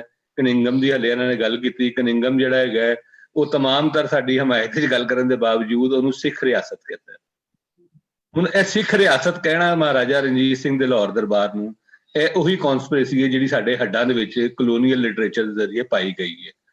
ਬਈ ਉੱਥੇ ਤੇ ਪੰਜਾਬੀ ਮੁਸਲਮਾਨ ਵੀ ਨੇ, ਪੰਜਾਬੀ ਹਿੰਦੂ ਵੀ ਨੇ, ਸਾਰੇ ਰਹਿ ਰਹੇ ਨੇ, ਔਰ ਤੁਹਾਨੂੰ ਉਹਦੇ ਵਿੱਚੋਂ ਤਮਾਮ ਤਰ ਕੋਸ਼ਿਸ਼ਾਂ ਦੇ ਬਾਵਜੂਦ ਇੱਕ ਹੈਗਾ ਉਹਨੂੰ ਸਿੱਖ ਕਹਿਣ ਦੀ ਬੁਨਿਆਦ ਦੇ ਉੱਤੇ ਕੋਈ ਰਾਈਟਸ ਨਹੀਂ ਮਿਲਦੇ, ਕੋਈ ਹਿੰਦੂ ਮੁਸਲਿਮ, ਹਿੰਦੂ ਸਿੱਖ ਰਾਈਟ ਨਹੀਂ ਮਿਲਦੇ, ਲੇਕਿਨ ਤੁਸੀਂ ਫਿਰ ਵੀ ਉਹਨੂੰ ਸਿੱਖ ਅੰਪਾਇਰ ਕਹਿਣਾ, ਕਿਉਂਕਿ ਇਹਦੇ ਵਿੱਚ ਸਿੱਖ ਬੁਨਿਆਦ ਪ੍ਰਸਤਾਂ ਨੂੰ ਵੀ ਫਾਇਦਾ ਹੈ, ਯਾਨੀ ਜਿਹੜੇ ਸਿੱਖ ਫੰਡਾਮੈਂਟਲਿਸਟ ਹੈਗੇ ਨੇ ਉਹਨਾਂ ਨੂੰ ਵੀ ਇਹਦੇ 'ਚ ਫਾਇਦਾ ਹੈਗਾ, ਔਰ ਇਹਦੇ ਵਿੱਚ ਉਹਨਾਂ ਨੂੰ ਵੀ ਫਾਇਦਾ ਹੈਗਾ ਜਿਹੜੇ ਗੋਰੇ ਹੈਗੇ ਨੇ, ਜਿਹੜੇ ਚਾਹੁੰਦੇ ਨੇ ਕਿ ਉਸ ਪਾਸੇ ਧਿਆਨ ਹੀ ਨਾ ਜਾਵੇ। ਲਾਹੌਰ ਦਰਬਾਰ ਦੀ ਹਕੂਮਤ ਇੱਕ ਆਜ਼ਾਦ ਹਕੂਮਤ ਹੈਗੀ ਸੀ, ਇਹਦੇ 'ਚ ਕੋਈ ਸ਼ੱਕ ਨਹੀਂ ਗਾ। ਤੁਸੀਂ ਜਿੰਨਾ ਮਰਜ਼ੀ ਲਿਟਰੇਚਰ ਪੜ੍ਹ ਲਓ, ਉਹਦੇ ਖਿਲਾਫ ਗੱਲ ਕਰੋ, ਉਹਦੇ ਹੱਕ 'ਚ ਗੱਲ ਕਰੋ। ਉਹ ਇੱਕ ਆਜ਼ਾਦ ਹਕੂਮਤ ਸੀ ਜਿਹੜੀ 1799 'ਚ ਬਣੀ, 1849 'ਚ ਮੁੱਕੀ। ਉਸ ਆਜ਼ਾਦ ਰਿਆਸਤ ਦਾ ਸਟੇਟਸ ਜਿਹੜਾ ਹੈਗਾ ਉਹ 9 ਮਾਰਚ 1846 ਤੋਂ ਖਤਮ ਹੋਇਆ ਔਰ ਅੱਜ ਤੱਕ ਜਿਹੜਾ ਅਸੀਂ ਕਲਾਇੰਟ ਰਿਆਸਤ ਹੈਗੇ ਹਾਂ। ਇਹ ਲਾਰਜਰ ਪਿਕਚਰ ਹੈ। ਅੰਗਰੇਜ਼ ਜਿਹੜੇ ਹੈਗੇ ਨੇ ਉਹ ਤੁਸੀਂ ਦੇਖੋ ਕਰਨਾਟਕ ਵਾਰ ਜਿਹੜੀ 1740 ਸ਼ੁਰੂ ਹੋਈ, ਉਹਦੇ ਵਿੱਚ ਉਹ ਫ੍ਰੈਂਚ ਨੂੰ ਮਾਰ ਰਹੇ ਨੇ ਔਰ ਆਪਣੇ ਕਬਜ਼ੇ ਕਰ ਰਹੇ ਨੇ। ਬਕਸਰ ਦੀ ਲੜਾਈ 'ਚ ਉਹਨਾਂ ਨੇ ਪੂਰਾ ਇੰਡੀਆ ਜਿਹੜਾ ਹੈਗਾ ਅਦਰ ਦੈਨ ਪੰਜਾਬ ਉਹਦੇ ਤੇ ਕਬਜ਼ਾ ਕਰ ਲਿਆ ਸੀ। ਸਿਰਫ ਇਹ ਸਾਡਾ ਪੰਜਾਬ, ਸਿੰਧ, ਖੈਬਰ ਪਖਤੂਨਖਵਾ ਜਿਹਨੂੰ ਅੱਜ ਅਸੀਂ ਕਹਿੰਦੇ ਹਾਂ, ਤੇ ਨਾਲ ਬਲੋਚਿਸਤਾਨ, ਇਹਨਾਂ ਇਲਾਕਿਆਂ ਤੋਂ ਇਲਾਵਾ ਉਹਨਾਂ ਸਾਰਿਆਂ ਇਲਾਕਿਆਂ ਤੇ ਕਬਜ਼ਾ ਕਰ ਲਿਆ ਸੀ। ਬਕਸਰ ਦੀ ਲੜਾਈ ਦੇ ਵਿੱਚ ਫਾਈਨਲ ਹੋ ਗਿਆ ਸੀ ਕਿ ਉਹਨਾਂ ਨੇ ਸਭ ਮੁਕਾ ਦਿੱਤਾ ਹੈ। ਮਹਾਰਾਜਾ ਰਣਜੀਤ ਸਿੰਘ ਦੇ ਰਾਈਜ਼ ਦੇ ਵਿੱਚ ਉਹ ਦੇਖ ਰਿਹਾ ਹੈ ਕਿ ਕਿਸ ਤਰ੍ਹਾਂ ਇੱਕ ਹਨੇਰੀ ਆ ਰਹੀ ਹੈ। ਜਿਹੜਾ ਉਹ ਕਹਿੰਦਾ ਨਾ ਸਭ ਲਾਲ ਹੋ ਜਾਏਗਾ, ਉਹਦੇ ਪਿੱਛੇ ਕਹਾਣੀ ਹੈਗੀ ਹੈ। ਉਹ ਕਹਾਣੀ ਹੈ ਇਹ ਕਿ ਅੰਗਰੇਜ਼ ਜਿਹੜਾ ਹਨੇਰੀ ਅੰਦਰ ਅੱਗੇ ਵੱਧ ਰਿਹਾ ਤੇ ਉਹਦੇ ਸਾਹਮਣੇ ਜਿਹੜਾ ਹੈਗਾ ਇੱਕ ਦੀਵਾਰ ਆ ਗਈ ਹੈ। ਉਹ ਦੀਵਾਰ ਜਿਹੜੀ ਹੈ 1799 'ਚ ਬਣਨੀ ਸ਼ੁਰੂ ਹੋਈ ਹੈ ਔਰ ਉਹ ਇੰਨੀ ਉੱਚੀ ਹੋ ਗਈ ਹੈ ਕਿ ਉਹਨੂੰ ਟੱਪਿਆ ਨਹੀਂ ਜਾ ਸਕਦਾ। ਜੇ 1846 ਦਾ ਮੁਆਹਦਾ ਪੜ੍ਹਨਾ ਹੈ ਤੇ ਉਹਨੂੰ 1808 ਦੇ ਮੁਆਹਦੇ ਦੇ ਨਾਲ ਰੱਖ ਕੇ ਪੜ੍ਹੋ, ਤੁਹਾਨੂੰ ਪਤਾ ਚੱਲੇਗਾ ਕਿ ਬਰਾਬਰ ਦੀ ਟੱਕਰ ਦਾ ਮੁਆਹਦਾ ਕੀ ਹੁੰਦਾ ਹੈ ਔਰ ਇੱਕ ਘਟੀਆ ਮੁਆਹਦਾ ਕੀ ਹੁੰਦਾ ਹੈ। ਉਸ ਮੁਆਹਦੇ ਦੇ ਵਿੱਚ ਅੰਗਰੇਜ਼ ਕਹਿ ਰਹੇ ਨੇ ਕਿ ਜੇ ਸਤਲੁਜ ਪਾਰ ਅਸੀਂ ਗਏ ਤੇ ਸਾਡੇ ਬੰਦੇ ਤੂੰ ਮਾਰ ਦੇਂ, ਤੇ ਜੇ ਤੁਹਾਡੇ ਬੰਦੇ ਇੱਧਰ ਆਏ ਤੇ ਅਸੀਂ ਮਾਰ ਦਾਂਗੇ। ਲੇਕਿਨ 1846 ਦਾ ਮੁਆਹਦਾ ਜਿਹੜਾ ਹੈਗਾ ਉਹਦੇ ਵਿੱਚ ਪੰਜਾਬ ਨੂੰ ਤੋੜਨ ਦੀ ਬੁਨਿਆਦਾਂ ਰੱਖੀਆਂ ਗਈਆਂ। ਸਿਰਫ ਪੰਜਾਬ ਨਹੀਂ, ਤੁਸੀਂ ਦੇਖੋ ਕਿ ਮਹਾਰਾਜਾ ਦੀ ਡੈਥ ਤੋਂ ਬਾਅਦ 2 ਵੱਡੀਆਂ ਕੈਂਪੇਨਾਂ ਅੰਗਰੇਜ਼ਾਂ ਨੇ ਸ਼ੁਰੂ ਕੀਤੀਆਂ, 2 ਮੇਜਰ ਕੈਂਪੇਨਾਂ। ਨੰਬਰ 1 ਫੌਜੇ ਸਿੰਧ ਦੇ ਨਾਂ ਦੇ ਉੱਤੇ ਅਫਗਾਨਿਸਤਾਨ ਵੱਲ ਜਾਣਾ ਔਰ ਦਰਿਆਏ ਆਮੂ ਤੱਕ ਦੇ ਇਲਾਕੇ ਤੇ ਕਬਜ਼ਾ ਕਰਨਾ। ਇਹ ਕੈਂਪੇਨ ਉਹਨਾਂ ਔਨ ਕਰਤੀ ਔਰ ਸਿੰਧ ਤੋਂ ਬਲੋਚਿਸਤਾਨ ਔਰ ਬਲੋਚਿਸਤਾਨ ਤੋਂ ਜਿਹੜਾ ਹੈਗਾ ਫਿਰ ਕੰਧਾਰ ਔਰ ਫਿਰ ਕਾਬਲ। ਔਰ ਦੂਜੀ ਕੈਂਪੇਨ ਸੀ ਚੀਨ ਦੇ ਖਿਲਾਫ ਕੈਂਪੇਨ, ਯਾਨੀ ਜਿਹੜੀ ਓਪੀਅਮ ਵਾਰ ਜਿਹਨੂੰ ਉਹਨਾਂ ਨੇ ਕਿਹਾ ਉਹ ਫਰਾਡ ਨਾ ਹੈਗਾ। ਜਿਸ ਤਰ੍ਹਾਂ ਸਾਡੀ ਇਹਨੂੰ ਪੀਸ ਟ੍ਰੀਟੀ ਕਹਿੰਦੇ ਨੇ, ਇਹ ਵੀ ਇੱਕ ਫਰਾਡ ਨਾ ਹੈਗਾ। ਐਨਜੀ ਓਪੀਅਮ ਵਾਰ ਵੀ ਇੱਕ ਫਰਾਡ ਨਾਮ ਹੈਗਾ ਔਰ ਉਹ ਫਰਾਡ ਉਹਨਾਂ ਨੇ ਸ਼ੁਰੂ ਕੀਤਾ ਜੈਸੇ ਹੀ ਮਹਾਰਾਜਾ, ਮਤਲਬ ਉਹਨਾਂ ਨੂੰ ਇੰਤਜ਼ਾਰ ਹੈਗਾ ਸੀ ਕਿ ਮਹਾਰਾਜਾ ਕਿਸ ਤਰ੍ਹਾਂ ਮਰੇ। ਉਹਨਾਂ ਦੇ ਤਮਾਮ ਤਾਂ ਰਿਕਾਰਡ ਦੇ ਵਿੱਚ ਮੌਜੂਦ ਹੈ ਕਿ ਉਹਦੇ ਇੱਕ ਇੱਕ ਪਲ ਦੀ ਉਹ ਖਬਰ ਰੱਖਦੇ ਸਨ। ਔਰ ਉਹ ਨਹੀਂ ਰੱਖਦੇ ਸਨ, ਮਹਾਰਾਜਾ ਵੀ ਰੱਖਦਾ ਸੀ। ਮਹਾਰਾਜਾ ਦੇ ਕੋਲ ਵੀ ਪਤਾ ਸੀ ਮਹਾਰਾਜਾ ਨੂੰ ਕਿ ਈਰਾਨ ਦੇ ਵਿੱਚ ਕੀ ਹੋ ਰਿਹਾ ਹੈ, ਅਫਗਾਨਿਸਤਾਨ ਦੇ ਵਿੱਚ ਕੀ ਹੋ ਰਿਹਾ ਹੈ। ਸੋ ਇਹ ਪੋਲਿਟਿਕਸ ਦੇ ਵਿੱਚ ਹੁੰਦਾ ਹੈ। ਲੇਕਿਨ ਦੇਖੋ ਉਹ ਬਾਦਸ਼ਾਹ ਹੈਗਾ ਸੀ। ਬਾਦਸ਼ਾਹਾਂ ਦਾ ਸਾਰਾ ਮਸਲਾ ਇਹ ਹੁੰਦਾ ਹੈ ਕਿ ਉਹਨਾਂ ਦੇ ਬਾਅਦ ਅਸੀਂ ਕਿਉਂ ਜਮਹੂਰੀਅਤ ਵੱਲ ਗਏ ਹੈ, ਕਿਉਂਕਿ ਪਾਲਿਸੀਜ਼ ਦਾ ਤਸਲਸਲ ਜਿਹੜਾ ਹੈਗਾ ਉਹ ਬਾਦਸ਼ਾਹਤ ਤੇ ਨਹੀਂ ਹੁੰਦਾ। ਬਾਦਸ਼ਾਹਤ ਦੇ ਵਿੱਚ ਜਿਹੜਾ ਵੀ ਨਵਾਂ ਬਾਦਸ਼ਾਹ ਆਉਂਦਾ ਹੈ ਉਹਨੇ ਫਿਰ ਆਪਣੇ ਕੰਮ ਕਰਨੇ ਹੁੰਦੇ ਨੇ। ਉਹ ਪੁਰਾਣਿਆਂ ਨੂੰ ਮਾਰ ਦਿੰਦਾ ਹੈਗਾ, ਉਹ ਪੁਰਾਣਿਆਂ ਦੇ ਨਾਲ ਲੜਾਈ ਲੜਦੀ ਹੈ। ਇਹ ਜਿੰਨੀ ਗੱਲਾਂ ਅਸੀਂ ਕਰ ਰਹੇ ਹਾਂ ਕਿ ਲਾਹੌਰ ਦਰਬਾਰ ਦੇ ਪੋਲਿਟਿਕਸ ਸੀ, ਇਹ ਅੰਗਰੇਜ਼ਾਂ ਦੇ ਦਰਬਾਰ 'ਚ ਨਹੀਂ ਹੈਗੀ ਸੀ। ਜੋ ਅਸੀਂ ਪੜ੍ਹੋ, ਤੁਸੀਂ ਡਿਬੇਟਸ ਪੜ੍ਹ ਲਓ, ਆਪਣਾ ਜਿਹੜੀ 1839 ਤੋਂ ਸ਼ੁਰੂ ਕਰ ਲਓ ਤੇ 1849 ਤੱਕ ਦੀ ਜਿਹੜੀ ਡਿਬੇਟ ਨੇ ਬ੍ਰਿਟਿਸ਼ ਅਸੈਂਬਲੀ ਦੀ, ਜਿਹੜੀ ਆਨਲਾਈਨ ਅਵੇਲੇਬਲ ਨੇ, ਉਹ ਪੜ੍ਹ ਲਓ, ਤੁਹਾਨੂੰ ਪਤਾ ਚੱਲੇਗਾ ਕਿਸ ਕਿਸ ਕਿਸਮ ਦਾ ਗੰਦ ਨਹੀਂ ਹੈਗਾ ਸੀ ਉਹਨਾਂ ਦੀ ਅਸੈਂਬਲੀਆਂ ਦੇ ਅੰਦਰ। ਉਹ ਸਾਰਾ ਕੁਝ ਇਹੀ ਪੋਲਿਟਿਕਸ ਹੈਗੀ ਸੀ। ਉੱਥੇ ਵੀ ਮਾਈ ਰਾਣੀ ਜਿੰਨਾ ਵੀ ਹੈਗੀ ਸੀ, ਉੱਥੇ ਵੀ ਗੁਲਾਬ ਸਿੰਘ ਹੈਗਾ ਸੀ, ਸਾਰੇ ਹੈਗੇ ਸਨ। ਅਸੀਂ ਸਾਰਾ ਐਮਫੈਸਿਸ ਗੱਦਾਰਾਂ ਦੇ ਉੱਤੇ ਨਾ ਦਈਏ, ਬਲਕਿ ਉਸ ਫਿਨੋਮੀਨਾ ਨੂੰ ਸਮਝਣ ਦੀ ਕੋਸ਼ਿਸ਼ ਕਰੀਏ। ਵੇਜ਼ ਔਰ ਪੀਲਸ ਦੀ ਜਿਹੜੀ ਬਹਿਸ ਹੈਗੀ ਹੈ, ਜਿਹੜੀ 1842, 1843, 1844 ਦੇ ਵਿੱਚ ਬ੍ਰਿਟਿਸ਼ ਅਸੈਂਬਲੀ 'ਚ ਹੋ ਰਹੀ ਹੈ, ਉਸ ਤੋਂ ਤੁਹਾਨੂੰ ਬਹੁਤ ਅੱਛੀ ਤਰ੍ਹਾਂ ਸਮਝ ਆਉਂਦੀ ਹੈ ਕਿ ਉਹਨਾਂ ਦਾ ਲਾਰਜਰ ਏਜੰਡਾ ਕੀ ਹੈਗਾ। ਔਰ ਉਹ ਜਿਸ ਤਰ੍ਹਾਂ ਅੱਗੇ ਵੱਧ ਰਹੇ ਨੇ, ਸਾਜ਼ਿਸ਼ਾਂ ਤੋਂ ਬਗੈਰ ਪੋਲਿਟਿਕਸ ਨਹੀਂ ਹੁੰਦੀ। ਪੋਲਿਟਿਕਸ ਦਾ ਪਾਰਟ ਹੈਗਾ ਕਨਸਪੀਰੇਸੀ ਕਰਨਾ ਜਿਹੜਾ ਹੈਗਾ, ਉਹ ਸਾਰੇ ਹੀ ਕਰਦੇ ਨੇ। ਇਹ ਨਹੀਂ ਹੈਗਾ ਕਿ ਅਸੀਂ ਨਹੀਂ ਕਰਦੇ ਤੇ ਉਹ ਕਰਦੇ ਨੇ। ਸਵਾਲ ਇਹ ਹੈਗਾ ਕਿ ਉਹ ਪੂਰਾ ਜਿਹੜਾ ਫਿਨੋਮੀਨਾ ਹੈਗਾ, ਜਿਹੜਾ 1840s ਦਾ ਫਿਨੋਮੀਨਾ ਹੈ, ਉਹਦੇ ਅੰਦਰ ਔਰ 1799 ਤੋਂ ਲੈ ਕੇ 1799 ਤੋਂ 1849 ਦੇ 50 ਸਾਲਾਂ 'ਚ ਸਾਡਾ ਸਾਥ ਹੋਰ ਕਿਹਨੇ ਦਿੱਤਾ? ਇੱਕ ਲਾਹੌਰ ਦਰਬਾਰ ਕੱਲਾ ਖਲੋਤਾ ਹੋਇਆ ਸੀ, ਉਹਦਾ ਸਾਥ ਲੋਕਲ ਰਿਆਸਤਾਂ ਦੇ ਵਿੱਚ ਕਿਸੇ ਨੇ ਨਹੀਂ ਦਿੱਤਾ, ਉਹ ਕੱਲਾ ਖਲੋਤਾ ਰਿਹਾ। ਇਹ ਬਹੁਤ ਵੱਡੀ ਗੱਲ ਹੈ। ਫਿਰ 1832 ਤੋਂ ਰਾਇਲ ਬੰਗਾਲ ਆਰਮੀ ਦੀ ਅਗਰ ਤੁਸੀਂ ਉਹ ਡਿਬੇਟ ਪੜ੍ਹੋ ਤੇ 1832 ਤੋਂ ਉਹਨਾਂ ਨੇ ਉਹਨੂੰ ਖੜਾ ਕਰਨਾ ਸ਼ੁਰੂ ਕਰਤਾ, ਰਾਇਲ ਬੰਗਾਲ ਆਰਮੀ ਨੂੰ। ਮਹਾਰਾਜਾ ਨੂੰ ਨਜ਼ਰ ਆ ਰਿਹਾ ਸੀ ਕਿ ਉਹਨਾਂ ਨੇ ਕੀ ਕਰਨਾ ਹੈ। ਜਦੋਂ 1834 ਚ ਉਹਨੂੰ ਇਹ ਕਿਹਾ ਗਿਆ ਕਿ ਤੁਸੀਂ ਨੇਪਾਲ ਦੀ ਕੈਂਪੇਨ ਸ਼ੁਰੂ ਕਰੋ ਕਿਉਂਕਿ ਸਾਡਾ ਸਾਰੀ ਟ੍ਰੇਡ ਉਹਨਾਂ ਨਾਲ ਜੁੜੀ ਹੋਈ ਹੈ, ਤੇ ਮਹਾਰਾਜਾ ਨੇ ਸਮਝਾਇਆ ਔਰ ਪ੍ਰਿੰਸੀਪ ਨੇ ਲਿਖਿਆ ਹੈਗਾ ਕਿ ਉਸ ਵੇਲੇ ਮਹਾਰਾਜਾ ਨੇ ਉਹਨੂੰ ਕਿਹਾ ਕਿ ਤੁਹਾਨੂੰ ਅੰਦਾਜ਼ਾ ਨਹੀਂ ਹੈਗਾ ਕਿ ਅੰਗਰੇਜ਼ ਜਿਹੜਾ ਹੈਗਾ ਉਹਦੇ ਪੈਰ ਕਿੱਥੇ ਕਿੱਥੇ ਪਹੁੰਚ ਗਏ ਨੇ। ਸੋ ਪੋਲਿਟਿਕਸ ਦੇ ਵਿੱਚ ਜ਼ਾਹਿਰ ਹੈ ਡਿਪਲੋਮੇਸੀ ਦੀ ਬਹੁਤ ਅਹਿਮੀਅਤ ਹੁੰਦੀ ਹੈ। ਮਹਾਰਾਜਾ ਦਾ ਜਿਹੜਾ ਵਿਜ਼ਨ ਹੈਗਾ ਉਹ ਉਹਦੇ ਬਾਅਦ ਵਾਲਿਆਂ 'ਚ ਨਹੀਂ ਹੈਗਾ ਸੀ। ਇਹ ਰਿਐਲਿਟੀ ਔਰ ਇਹ ਬਾਦਸ਼ਾਹ ਦਾ ਮਸਲਾ ਹੈਗਾ। ਪੂਰੀ ਦੁਨੀਆ ਦੇ ਵਿੱਚ ਹੈਗਾ, ਸਿਰਫ ਸਾਡਾ ਨਹੀਂ ਹੈਗਾ, ਪੂਰੀ ਦੁਨੀਆ 'ਚ ਹੈਗਾ। ਸਿਕੰਦਰ ਆਜ਼ਮ ਦੇ ਬਾਅਦ ਕੌਣ ਹੈਗਾ ਸੀ ਸਾਨੂੰ ਤਾਂ ਨਹੀਂ ਪਤਾ ਕਿ ਅਲੈਗਜ਼ੈਂਡਰ ਤੋਂ ਬਾਅਦ ਕੀ ਆਇਆ ਸੀ, ਉਹੀ ਇਕੱਲਾ ਹੈਗਾ ਸੀ, ਕਿਉਂਕਿ ਪ੍ਰੋਬਲਮ ਹੈਗਾ ਉਹਨਾਂ ਦਾ। ਹੁਣ ਇਹ ਸਾਰੀ ਪੋਲਿਟਿਕਸ ਦੇ ਅੰਦਰ ਜਿਹੜੀ ਉਸ ਵੇਲੇ ਹੋ ਰਹੀ ਹੈ 1840 ਦੇ ਵਿੱਚ, ਤੁਸੀਂ ਬ੍ਰਾਇਨ ਹੂਗਲ ਪੜ੍ਹ ਲਓ, ਤੁਸੀਂ ਸਟੈਨਬੈਕ ਪੜ੍ਹੋ, ਉਹ ਕਹਿੰਦਾ 3.5 ਕਰੋੜ ਤੋਂ ਜ਼ਿਆਦਾ ਜਿਹੜਾ ਹੈਗਾ ਉਹਨਾਂ ਦੀ ਸਾਲਾਨਾ ਆਮਦਨ ਸੀ ਪੰਜਾਬ ਦੀ, 3.5 ਕਰੋੜ ਰੁਪਇਆ। ਉਹਦੇ ਵਿੱਚ 55 ਲੱਖ ਦੀ ਜਾਂ 87 ਲੱਖ ਦੀ ਕਿੰਨੀ ਕੁ ਅਹਿਮੀਅਤ ਹੋਏਗੀ? ਪੈਸਾ ਬਹੁਤ ਹੈਗਾ ਸੀ, ਲੇਕਿਨ ਜਿਹੜਾ 1842 ਦੇ ਵਿੱਚ ਲਾਹੌਰ ਦਾ ਖਜ਼ਾਨਾ ਲੁੱਟਿਆ ਸੀ ਗੁਲਾਬ ਸਿੰਘ ਨੇ, ਔਰ ਚੁੱਕ ਕੇ ਉਹ ਜੰਮੂ ਲੈ ਗਿਆ ਸੀ, ਉਹਦੀ ਸਾਨੂੰ ਸਾਰੀ ਤਾਰੀਖ ਪਤਾ ਹੈਗੀ ਹੈ। ਗੁਲਾਬ ਸਿੰਘ ਜਾਂ ਤੇਜਾ ਸਿੰਘ ਜਾਂ ਮਤਲਬ ਕਿ ਲਾਲ ਸਿੰਘ ਨੂੰ ਸਿਰਫ ਟਾਰਗੇਟ ਕਰਕੇ ਨਹੀਂ ਮਸਲਾ ਹੱਲ ਹੋਏਗਾ। ਸਾਨੂੰ ਉਹ ਦੇਵੀ ਪ੍ਰਸਾਦ ਨੇ ਜਿਹੜੀ 1850 ਕਿਤਾਬ ਆਈ ਗੁਲਸ਼ਨੇ ਪੰਜਾਬ, 147 ਲੋਕਾਂ ਦੀ ਲਿਸਟ ਦਿੱਤੀ ਹੈ, 147 ਖਾਨਦਾਨ ਜਿਹੜੇ 1847 ਦੇ ਵਿੱਚ ਮਿਲ ਗਏ ਸਨ ਅੰਗਰੇਜ਼ਾਂ ਦੇ ਨਾਲ, ਜਿਹਦੇ ਚ ਲਾਹੌਰ ਦੇ ਫਕੀਰ ਵੀ ਸ਼ਾਮਲ ਹੈਗੇ ਨੇ, ਸਾਰੇ ਸ਼ਾਮਲ ਨੇ, ਸਰਦਾਰ ਬੇਸ਼ੁਮਾਰ ਹੈਗੇ ਨੇ ਉਹਦੇ ਚ। ਹੁਣ ਉਹ 147 ਨੂੰ ਤੁਸੀਂ ਭੁੱਲ ਜਾਓਗੇ ਔਰ ਸਾਰਾ ਕੁਝ ਤੇਜਾ ਸਿੰਘ ਤੇ ਪਾ ਦਿਓਗੇ। ਜਿਹੜੀ ਡਿਗਦੀ ਅੰਪਾਇਰ ਹੈਗੀ ਏ, ਉਹਦਾ ਆਗਾਜ਼ ਕਿੱਥੋਂ ਹੁੰਦਾ ਹੈ? ਉਹਦਾ ਆਗਾਜ਼ ਉਸ ਵੇਲੇ ਹੁੰਦਾ ਹੈ ਜਦੋਂ ਬੁਨਿਆਦੀ ਤੌਰ ਤੇ ਸਤਲੁਜ ਦੀ ਲੜਾਈ ਹੁੰਦੀ। ਸਤਲੁਜ ਪਾਰ ਕਿਉਂ ਜਾਣਾ ਪੈਂਦਾ ਹੈ, ਜਿਹੜੀ ਇਹ ਹਲੇ ਸੁਖਦੇਵ ਸਾਹਿਬ ਨੇ ਗੱਲ ਕੀਤੀ ਬਹੁਤ ਅਹਿਮ ਹੈ, ਕਿ ਜਿਹੜਾ ਫੌਜ ਹੈਗੀ ਏ ਉਹ ਹਰ ਚੌਥੇ ਦਿਨ ਪੈਸੇ ਲੈਣ ਆ ਜਾਂਦੀ ਸੀ, ਉਹ ਚੌਥੇ ਦਿਨ ਪੈਸੇ ਮੰਗਦੀ ਸੀ। ਉਹ ਪੈਸੇ ਤਬੇ ਕਿ ਇੱਕ ਡਿਗਦੀ ਅੰਪਾਇਰ ਦੇ ਵਿੱਚ ਬਹੁਤ ਔਰ ਖਜ਼ਾਨਾ ਲੁੱਟਿਆ ਜਾ ਚੁੱਕਾ ਸੀ ਲਾਹੌਰ ਦਾ। ਸੋ ਉਸ ਸਾਰੀ ਕੰਪਲੈਕਸ ਦੇ ਵਿੱਚ ਉਹਨਾਂ ਨੂੰ ਸਤਲੁਜ ਦੀ ਲੜਾਈ ਹੀ ਸ਼ੁਰੂ ਕਰਨੀ ਪਈ। ਉਹਨਾਂ ਨੇ ਕਿਹਾ ਭੇਜੋ ਇਹਨਾਂ ਨੂੰ ਉਸ ਦੂਜੇ ਪਾਸੇ ਭੇਜੋ, ਜੇ ਜਿੱਤ ਗਏ ਤਾਂ ਵੀ ਠੀਕ ਹੈਗਾ, ਹਾਰ ਗਏ ਤੇ ਅਸੀਂ ਅੱਗੇ ਇਹਦੇ ਥੱਲੇ ਲੱਗੇ ਹੋਏ ਆ। ਸੋ ਉਹ ਸਾਰੀ ਲੜਾਈ ਦੇ ਵਿੱਚ ਅੰਗਰੇਜ਼ਾਂ ਨੂੰ ਇੱਕ ਓਪਨਿੰਗ ਨਜ਼ਰ ਆਈ, ਔਰ ਉਹਨਾਂ ਨੇ ਇਹ ਜਿਹੜਾ 1846 ਦਾ ਮੁਆਹਦਾ ਕੀਤਾ, ਤੁਸੀਂ ਦੇਖੋ ਕਿ ਉਹਦੇ ਅੰਦਰ ਉਹਨਾਂ ਨੇ ਆਪਣੀ ਮਰਜ਼ੀ ਦਾ ਜੋ ਡਿਜ਼ਾਈਨ ਕੀਤਾ ਉਹ ਉਹਨਾਂ ਨੇ ਪਹਿਲੇ ਤੋਂ ਸੋਚਿਆ ਹੋਇਆ ਸੀ, ਜਿਹਨੂੰ ਅਸੀਂ ਇੰਡੀਅਨ ਸਿਵਲ ਸਰਵੈਂਟ ਐਕਟ ਕਹਿੰਦੇ ਹਾਂ, ਜਿਹੜਾ ਇੰਡੀਆ ਬਿੱਲ ਦੇ ਨਾਂ ਦੇ ਉੱਤੇ ਬਹੁਤ ਮਸ਼ਹੂਰ ਹੋਇਆ। ਉਹਦੀ ਪਹਿਲੀ ਜਿਹੜੀ ਪ੍ਰੋਸੀਡਿੰਗ ਹੈਗੀ ਹੈ ਬ੍ਰਿਟਿਸ਼ ਅਸੈਂਬਲੀ 'ਚ, ਉਹ 1841 'ਚ ਹੈਗੀ ਹੈ। ਉਹਨਾਂ ਨੇ ਸੋਚਿਆ ਹੋਇਆ ਸੀ ਕਿ ਇੱਥੇ ਕੀ ਕਰਨਾ ਹੈਗਾ, ਔਰ ਫਿਰ ਜਿਹੜੇ ਵੇਜ਼ ਔਰ ਪੀਲਸ ਹੈਗੇ ਨੇ ਉਹਨਾਂ ਦੇ ਦਰਮਿਆਨ ਜਿਹੜਾ ਕੰਪਰੋਮਾਈਜ਼ ਹੁੰਦਾ ਹੈ 1845 ਦੇ ਵਿੱਚ, ਉਸ ਦੀ ਬਹੁਤ ਅਹਿਮੀਅਤ ਹੈ ਕਿ ਉਹਨਾਂ ਨੇ ਕਿਹਾ ਕਿ ਪੰਜਾਬ ਤੇ ਕਬਜ਼ਾ ਕਿਉਂ ਕਰਨਾ ਚਾਹੀਦਾ। ਦੇਖੋ ਜਿਹੜੇ ਲਾਰੈਂਸ ਵਗੈਰਾ ਹੈਗੇ ਨੇ, ਇਹਨਾਂ ਦੀ ਦਲੀਲ ਹੈਗੀ ਸੀ ਕਿ ਸਾਨੂੰ ਔਰ ਜ਼ਾਰੇ ਰੂਸ ਦੇ ਦਰਮਿਆਨ ਇੱਕ ਬਫਰ ਜ਼ੋਨ ਰਹਿਣਾ ਚਾਹੀਦਾ ਹੈ। ਇਹ ਬਫਰ ਜ਼ੋਨ ਸਾਡੇ ਫਾਇਦੇ 'ਚ ਹੈਗਾ, ਅਸੀਂ ਇਹਨਾਂ ਨਾਲ ਟਕਰਾਈਏ ਨਾ। ਜਦੋਂ ਕਿ ਦੂਜਿਆਂ ਦੀ ਅਪੀਲ ਹੈਗੀ ਸੀ ਕਿ ਨਹੀਂ, ਇਹ ਬਫਰ ਜ਼ੋਨ ਨੂੰ ਰਿਡਿਊਸ ਕਰੋ, ਛੋਟਾ ਕਰੋ, ਔਰ ਫਿਰ ਉਹਨਾਂ ਨੇ ਕੰਪਰੋਮਾਈਜ਼ ਕੀਤਾ ਕਿ ਛੋਟਾ ਕਰੋ, ਲੇਕਿਨ ਅਸੀਂ ਪੰਜਾਬ ਨੂੰ ਇੱਕ ਐਸੀ ਅੰਪਾਇਰ ਬਣਾਵਾਂਗੇ ਕਿ ਪੂਰੀ ਦੁਨੀਆ ਕਹੇਗੀ ਕਿ ਕਲੋਨੀਅਲਿਜ਼ਮ ਦੀ ਬਰਕਾਤ ਕੀ ਹੁੰਦੀਆਂ ਨੇ, ਕਲੋਨੀਅਲਿਜ਼ਮ ਕੇ। ਔਰ ਉਹਨਾਂ ਨੇ ਸੈਂਟਰਲ ਪੰਜਾਬ ਦੇ ਵਿੱਚ ਇਨਵੈਸਟਮੈਂਟ ਵੀ ਕੀਤੀ ਇਸ ਬੁਨਿਆਦ ਦੇ ਉੱਤੇ। ਔਰ ਇਹ ਜਿਹੜਾ 2 ਨੰਬਰ ਕਿਸਮ ਦਾ ਤਾਲੀਮੀ ਨਿਜ਼ਾਮ ਲਿਆਏ ਨਾ, ਸਾਨੂੰ ਪਤਾ ਹੈ ਕਿ 2 ਨੰਬਰ ਤਾਲੀਮੀ ਨਿਜ਼ਾਮ ਹੈ, ਸਾਰਾ ਬੇੜਾ ਗਰਕ ਇਸ ਤਾਲੀਮੀ ਨਿਜ਼ਾਮ ਨੇ ਕੀਤਾ ਜਿਹੜਾ ਅੰਗਰੇਜ਼ ਇੱਥੇ ਲੈ ਕੇ ਆਏ, ਔਰ ਉਹਦੇ ਉੱਤੇ ਹੀ ਸਾਡੀ ਸਾਰੀ ਅਸ਼ਰਾਫੀਆ ਔਰ ਸਾਡੀ ਇੰਟੈਲੈਕਚੁਅਲਸ ਖੜੇ ਨੇ ਅੱਜ ਵੀ। ਉਸ ਤਾਲੀਮੀ ਨਿਜ਼ਾਮ ਨੇ ਸਾਨੂੰ ਆਪਣੀ ਧਰਤੀ ਤੋਂ ਵਾਂਝਾ ਕੀਤਾ।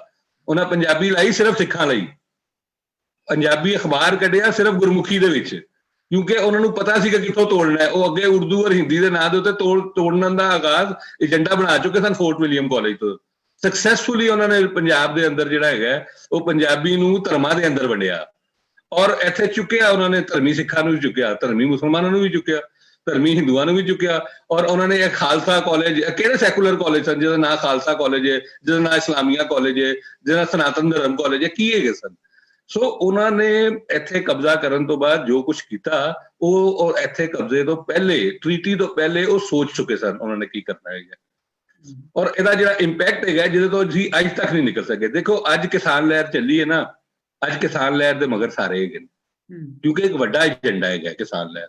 ਇੱਕ ਸਾਡਾ ਸਾਰਿਆਂ ਦਾ ਮਸਲਾ ਬਣਦਾ ਹੈ ਕਿਸਾਨ ਦੇ ਨਾਲ, ਜਿਹੜਾ ਕਿਸਾਨ ਨਹੀਂ ਵੀ ਹੈਗਾ ਉਹਦਾ ਵੀ ਮਸਲਾ ਬਣਦਾ, ਖਾਂਦਾ ਤੇ ਉਹ ਵੀ ਹੈਗਾ ਨਾ। ਸੋ ਵੱਡੇ ਏਜੰਡੇ ਵੱਲ ਅਗਰ ਤੁਸੀਂ ਲੈ ਕੇ ਜਾਓ ਇੱਥੇ ਦੀ ਤਹਿਰੀਕਾਂ ਨੂੰ, ਤੇ ਫਿਰ ਗੱਲ ਹੋ ਰਹੀ ਹੈ। ਵੱਡੇ ਏਜੰਡੇ ਵੱਲ ਅਸੀਂ ਨਹੀਂ ਗਏ, ਅਸੀਂ ਕਿਸ ਪਾਸੇ ਪੈ ਜਾਂਦੇ ਹਾਂ ਕਿ ਜੀ ਪੰਜਾਬ ਨੂੰ ਜਿਹੜਾ ਹੈਗਾ ਨਾ ਕੋਈ ਸਿੱਖੀ ਸੂਬਾ ਬਣਾ ਦਿਓ ਤਾਂ ਕੰਮ ਠੀਕ ਹੋ ਜਾਏਗਾ, ਹੈ ਜੀ, ਪੰਜਾਬ ਨੂੰ ਕਿਸੇ ਖਾਲਿਸਤਾਨ ਵੱਲ ਲੈ ਜਾਓ ਤਾਂ ਕੰਮ ਠੀਕ ਹੋ ਜਾਏਗਾ। ਉਹ ਬੜੀ ਗੱਲ ਹੈਗੀ ਹੈ ਕਿ ਇਹੀ ਤੇ ਉਹ ਚਾਹੁੰਦੇ ਨੇ ਕਿ ਕਰਨਾ। ਤੁਸੀਂ ਉਹ ਤਮਾਮ ਤਰ ਸਿਆਸੀ ਤਹਿਰੀਕਾਂ ਜਿਹੜੀਆਂ ਲੋਕਾਂ ਨੂੰ ਜੋੜਦੀਆਂ ਨੇ, ਤੋੜਦੀਆਂ ਨਹੀਂ ਹੈਗੀਆਂ, ਉਹ ਹੀ ਨੇ ਪ੍ਰੋ ਪੀਪਲ ਤਹਿਰੀਕਾਂ। ਅੱਜ ਦੀ ਕਿਸਾਨ ਲਹਿਰ ਜਿਹੜੀ ਹੈ ਉਹਦੇ ਨਾਲ ਰੱਖ ਕੇ ਦੇਖੋ। ਲੇਕਿਨ ਕਿਉਂਕਿ ਸਾਡੇ ਕੋਲ ਸਾਡੇ ਟੈਕਸਟ ਬੁੱਕਸ ਦੇ ਵਿੱਚ ਵੀ, ਕਿਉਂਕਿ ਉਸ ਜ਼ਮਾਨੇ ਦੀ ਪੋਲਿਟਿਕਸ ਨੂੰ ਓਨ ਹੀ ਨਹੀਂ ਕੀਤਾ ਜਾਂਦਾ। ਅਗਰ ਓਨ ਕੀਤਾ ਜਾਂਦਾ ਹੈ ਤੇ ਉਹਨੂੰ ਸਿੱਖ ਅੰਪਾਇਰ ਕਹਿ ਕੇ ਓਨ ਕੀਤਾ ਜਾਂਦਾ ਹੈ। ਇਸ ਵਾਸਤੇ ਇੱਕ ਮਿਸਲੀਡਿੰਗ ਜਿਹੜਾ ਹੈਗਾ ਨਾ ਸਾਡੇ ਇੱਥੇ ਉਹਦਾ ਅਸਰ ਹੈਗਾ। ਸਾਨੂੰ ਅੱਜ ਤੁਸੀਂ ਇਹ ਪ੍ਰੋਗਰਾਮ ਕਰ ਰਹੇ ਹੋ, ਬਹੁਤ ਸਾਰੇ ਬੰਦਿਆਂ ਨੂੰ ਪਹਿਲੀ ਦਫਾ ਜ਼ਿੰਦਗੀ 'ਚ ਪਤਾ ਚੱਲਿਆ ਹੋਏਗਾ ਕਿ 9 ਮਾਰਚ 1846 ਨੂੰ ਵੀ ਕੁਝ ਹੋਇਆ ਸੀ। ਬਿਲਕੁਲ ਸਹੀ ਹੈ। ਹਾਂਜੀ, ਅੱਛਾ, ਹੁਣ ਸਾਨੂੰ ਆਪ ਮੈਨੂੰ ਯਾਦ ਹੈ, ਮੇਰਾ ਖਿਆਲ ਹੈ ਮੈਂ BA ਦੇ ਵਿੱਚ ਪਹੁੰਚ ਗਿਆ ਸਾਂ ਤੇ ਮੈਨੂੰ ਪਹਿਲੀ ਦਫਾ ਪਤਾ ਚੱਲਿਆ ਸੀ ਕਿ ਪੰਜਾਬ ਦੇ ਵਿੱਚ 29 ਮਾਰਚ 1849 ਨੂੰ ਕਬਜ਼ਾ ਹੋਇਆ ਸੀ। ਮਸਲਾ ਇਹ ਹੈ ਕਿ ਜਦੋਂ ਤੁਹਾਨੂੰ ਚੀਜ਼ਾਂ ਹੀ ਨਹੀਂ ਪੜ੍ਹਾਈ ਜਾਣਗੀਆਂ, ਤੁਹਾਨੂੰ ਬਈ ਪੰਜਾਬ ਤੇ, ਔਰ ਤੁਸੀਂ ਦੇਖੋ ਕਿ ਪੰਜਾਬ ਤੋਂ ਕਬਜ਼ੇ ਤੋਂ ਪਹਿਲੇ ਜਿਹੜਾ ਇਸ ਇਲਾਕੇ ਤੇ ਕਬਜ਼ਾ ਹੋਇਆ, ਜਿਹੜਾ ਮੈਂ ਕਿਹਾ ਪਹਿਲੇ ਉਹਨਾਂ ਨੇ ਕਲਾਤ ਤੇ ਕਬਜ਼ਾ ਕੀਤਾ, ਇਸੇ ਤਰ੍ਹਾਂ 1843 ਚ ਉਹਨਾਂ ਨੇ ਜਦੋਂ ਸਿੰਧ ਤੇ ਕਬਜ਼ਾ ਕੀਤਾ, ਲੌਰੀ ਬੰਦਰ, ਤੁਸੀਂ ਉਹ ਇਵੈਂਟਸ ਆਫ ਮਹਾਰਾਜਾ ਰਣਜੀਤ ਸਿੰਘ ਦਰਬਾਰ ਕਿਤਾਬ ਪੜ੍ਹ ਲਓ, ਤੁਹਾਨੂੰ ਪਤਾ ਚੱਲੇਗਾ ਲੌਰੀ ਬੰਦਰ ਦੀ ਕੀ ਅਹਿਮੀਅਤ ਹੈਗੀ। ਉਹ ਇਬਨੇ ਬਤੂਤਾ 800 ਸਾਲ ਪਹਿਲੇ ਆਇਆ, ਉਹਨੇ ਵੀ ਲਿਖਿਆ ਕਿ ਲੌਰੀ ਬੰਦਰ ਦੇ ਵਿੱਚ ਮੈਂ 5 ਦਿਨ ਰਿਹਾ ਤੇ ਉੱਥੇ ਕੀ ਹੈਗਾ ਸੀ। ਉਹ ਲੌਰੀ ਬੰਦਰ ਜਿਹੜੀ ਛੱਟਾ ਦੇ ਨਾਲ ਹੈਗੀ ਸੀ, ਜਿਹੜੀ ਗਹਿਰੇ ਸਮੁੰਦਰ ਦੀ ਸਾਡੀ ਕੱਲੀ ਬੰਦਰਗਾਹ ਹੈਗੀ ਸੀ। ਸਾਡੀ ਸਾਰੀ ਟ੍ਰੇਡ, ਸਾਡੀ ਤਮਾਮ ਦਰਿਆ ਉਹਦੇ ਨਾਲ ਜੁੜੇ ਹੋਏ ਸਨ। ਅੰਗਰੇਜ਼ਾਂ ਨੇ ਆ ਕੇ ਉਹ ਬੰਦ ਕੀਤੀ ਔਰ ਬੰਦ ਕਰਕੇ ਉੱਥੇ ਕਰਾਚੀ ਸ਼ਹਿਰ ਬਣਾਇਆ ਜੀ, ਔਰ ਇਹ ਕਿਹਾ ਕਿ ਇਹ ਡਿਫੈਂਸਿਵ ਬੰਦਰਗਾਹ ਹੈਗੀ, ਅੰਦਰ ਵੱਲ ਆਉਣਾ ਪਏਗਾ। ਗਹਿਰੇ ਸਮੁੰਦਰ ਦੀ ਸਾਡੀ ਬੰਦਰਗਾਹ ਬੰਦ ਕੀਤੀ ਅੰਗਰੇਜ਼ਾਂ ਨੇ ਆ ਕੇ, ਔਰ ਸਿੰਧ ਨੂੰ ਕੀਤਾ ਬੰਬਈ ਦੇ ਅੰਡਰ। ਇਹ ਪੰਜਾਬ ਤੇ ਕਬਜ਼ੇ ਤੋਂ ਪਹਿਲੇ ਕਰ ਚੁੱਕੇ ਸਨ। ਉਹ ਸਾਰੀ ਪੋਲਿਟਿਕਸ ਸਾਡੀ, ਉਹਦਾ ਸਾਰੀ ਇਕਨੋਮੀ ਦਾ ਬੇੜਾ ਗਰਕ ਕੀਤਾ ਉਹਨਾਂ ਨੇ ਉਸ ਤੋਂ ਪਹਿਲੇ। ਅਸੀਂ ਅੱਜ ਤੱਕ ਜਿਹੜਾ ਹੈਗਾ ਉਸ ਲੌਰੀ ਬੰਦਰ ਅੱਜ ਗਵਾਦਰ ਬਣਨ ਨਾਲ ਸ਼ਾਇਦ ਉਹਦੀ ਰਿਵਾਈਵਲ ਹੋਏ, ਲੇਕਿਨ ਜਿਹੜੀ ਅਹਿਮ ਗੱਲ ਹੈਗੀ ਹੈ ਕਿ ਅੰਗਰੇਜ਼ਾਂ ਦਾ ਲਾਰਜਰ ਏਜੰਡਾ ਇੱਥੇ ਸਿਲਕ ਰੂਟ ਔਰ ਉਹਦੀ ਸ਼ਾਖਾ ਨੂੰ ਬੰਦ ਕਰਨਾ ਹੈਗਾ। ਉਹਨਾਂ ਨੂੰ ਬਹੁਤ ਅੱਛੀ ਤਰ੍ਹਾਂ ਪਤਾ ਸੀ ਉਹ ਕਿਸ ਕੰਮ ਤੇ ਆਏ ਨੇ। ਸਾਨੂੰ ਅੱਜ ਤੱਕ ਨਹੀਂ। ਅਸੀਂ ਕਹਿੰਦੇ ਹਾਂ ਕਿ ਜੀ ਸੋਨੇ ਕੀ ਚਿੜੀਆ, ਸੋਨੇ ਕੀ ਚਿੜੀਆ ਪੰਜਾਬ ਹੋਏ ਜਾਂ ਹਿੰਦੁਸਤਾਨ ਹੋਏ, ਉਹ ਹੈ ਕੀ ਸੀ? ਉਹ ਤੁਹਾਡੀ ਟ੍ਰੇਡ ਸੀ। ਟ੍ਰੇਡ ਦੇ ਤਮਾਮ ਤਰ ਸਿਲਸਿਲੇ ਉਹਨਾਂ ਨੇ ਬੰਦ ਕੀਤੇ, ਤੁਹਾਡੀ ਟ੍ਰੇਡ ਬਰਬਾਦ ਕੀਤੀ, ਤੁਹਾਨੂੰ ਆਪਸ ਚ ਲੜਾਇਆ, ਤੁਹਾਡੇ ਅੰਦਰ ਐਸੇ ਨੈਰੇਟਿਵ ਦਿੱਤੇ, ਤੁਹਾਡੇ ਹੱਡਾਂ ਦੇ ਵਿੱਚ ਵਾੜ ਦਿੱਤੇ, ਤੁਹਾਨੂੰ ਉਸ ਗੈਜ਼ੇਟੀਅਰ ਲਿਟਰੇਚਰ ਦੇ ਨਾਲ ਔਰ ਜਿਹੜੇ ਕਲੋਨੀਅਲ ਅਪੋਲੋਜਿਸਟ ਨੇ ਉਹਨਾਂ ਦੇ ਲਿਟਰੇਚਰ ਦੇ ਨਾਲ ਤੁਹਾਡੇ ਅੰਦਰ ਐਸੀ ਚੀਜ਼ਾਂ ਪਾਤੀਆਂ, ਤੁਸੀਂ ਅੱਜ ਵੀ ਉਹਦਾ ਸ਼ਿਕਾਰ ਹੈਗੇ ਹੋ। ਅੱਜ ਵੀ ਸਾਡੀ ਸਾਰੀ ਸਕਾਲਰਸ਼ਿਪ ਉਹਦੇ ਤੇ ਖੜੀ ਹੋਈ ਹੈ, ਉਹਨੂੰ ਚੈਲੰਜ ਕਰਨ ਤੇ ਤਿਆਰ ਨਹੀਂ ਹੈਗੀ। ਸੋ ਇਸ ਵਾਸਤੇ ਵੀ ਬਹੁਤ ਜ਼ਰੂਰੀ ਹੈ ਕਿ ਇਹਨਾਂ ਚੀਜ਼ਾਂ ਤੇ ਪ੍ਰੋਗਰਾਮ ਕੀਤੇ ਜਾਣ। ਇਹਨਾਂ ਦੇ ਪ੍ਰੋਗਰਾਮ ਕਰਾਂਗੇ ਤੇ ਫਿਰ ਸਾਨੂੰ ਅੱਗੇ ਦਾ ਰਸਤਾ ਲੱਭਣ ਦੀ ਜਿਹੜੀ ਹੈਗੀ ਨਾ ਉਹ ਜਗ੍ਹਾ ਮਿਲੇਗੀ, ਅਦਰਵਾਈਜ਼ ਸਾਨੂੰ ਬਿਲਕੁਲ ਨਹੀਂ ਮਿਲੇਗੀ। ਅਸੀਂ ਦਾਇਰਿਆਂ ਦੇ ਵਿੱਚ ਘੁੰਮ ਰਹੇ ਹਾਂ ਕਮ ਅਜ਼ ਕਮ ਆਜ਼ਾਦੀ ਦੇ 72 ਸਾਲ ਦੇ ਵਿੱਚ। ਸ਼ੁਕਰੀਆ। Thank you so much. मेरा टाइम भी मेरे को रह गया जी 1 मिनट। बहुत ही अच्छी डिस्कशन रही। मैं डॉक्टर सोहेल साहब तुहाडी बहुत शुक्रगुजार हैं, डॉक्टर अनुराग जी तुहाडी बहुत धन्यवादी हाँ सर, और आमिर साहब मैं तुहाडी भी तहे दिल तो तुसी किन्ने अच्छे तरीके नाल वाइंड अप कीता। मेरे सुखदेव साहब ने आगाज इन्ना चंगा कीता डिस्कशन दा। अनुराग जी ने अपना रोल इन्ना विच मार्च 11 दी गल, ਉਹਦੇ बाद मार्च 16 तक ਅਸੀਂ ਗਏ हैं। मैं जी ਗਿਮੀ ਟੀਵੀ ਵੱਲੋਂ ਬਹੁਤ ਸ਼ੁਕਰਗੁਜ਼ਾਰ ਹਾਂ, ਔਰ ਗਿਮੀ ਟੀਵੀ ਇਸ ਤਰ੍ਹਾਂ ਦੇ ਹੀ ਸ਼ੋਜ਼ ਜਿਹਦੇ ਵਿੱਚ ਅਵੇਅਰਨੈਸ ਔਰ ਪੰਜਾਬ ਨੂੰ ਜੋੜਨ ਦੀ ਗੱਲ, ਲੁਕਾਈ ਦੀ ਗੱਲ, ਪ੍ਰੋ ਪੀਪਲ ਵਾਲੀ ਜਿਹੜੀ ਹੈਗੀ ਹੈ, ਉਹ ਸਾਡਾ ਏਜੰਡਾ ਵੀ ਹੋਈ ਹੈ, ਸਾਡਾ ਮਕਸਦ ਵੀ ਹੋਈ ਹੈ। ਅੱਜ ਮੇਰੇ ਵਾਲਿਦ ਸਾਹਿਬ ਉੱਤੇ ਬੈਠੇ ਫਖਰ ਕਰਨਗੇ ਕਿ ਅੱਜ ਗਿਮੀ ਟੀਵੀ ਨੇ ਜਿਹੜਾ ਸ਼ੋਅ ਕੀਤਾ ਹੈ ਉਹ ਸਾਡੇ ਵਿੱਚ ਸੀ ਬੈਠੇ ਹੋਏ, ਕਿਉਂਕਿ ਉਹ ਵੀ ਪ੍ਰੋ ਪੀਪਲ ਬੰਦੇ ਸਨ। ਅਗੇਨ ਗਿਮੀ ਟੀਵੀ ਤੁਹਾਡਾ ਬਹੁਤ ਸ਼ੁਕਰੀਆ। Thank you so much sir. Thank you ji. Thank you everyone. Thank you.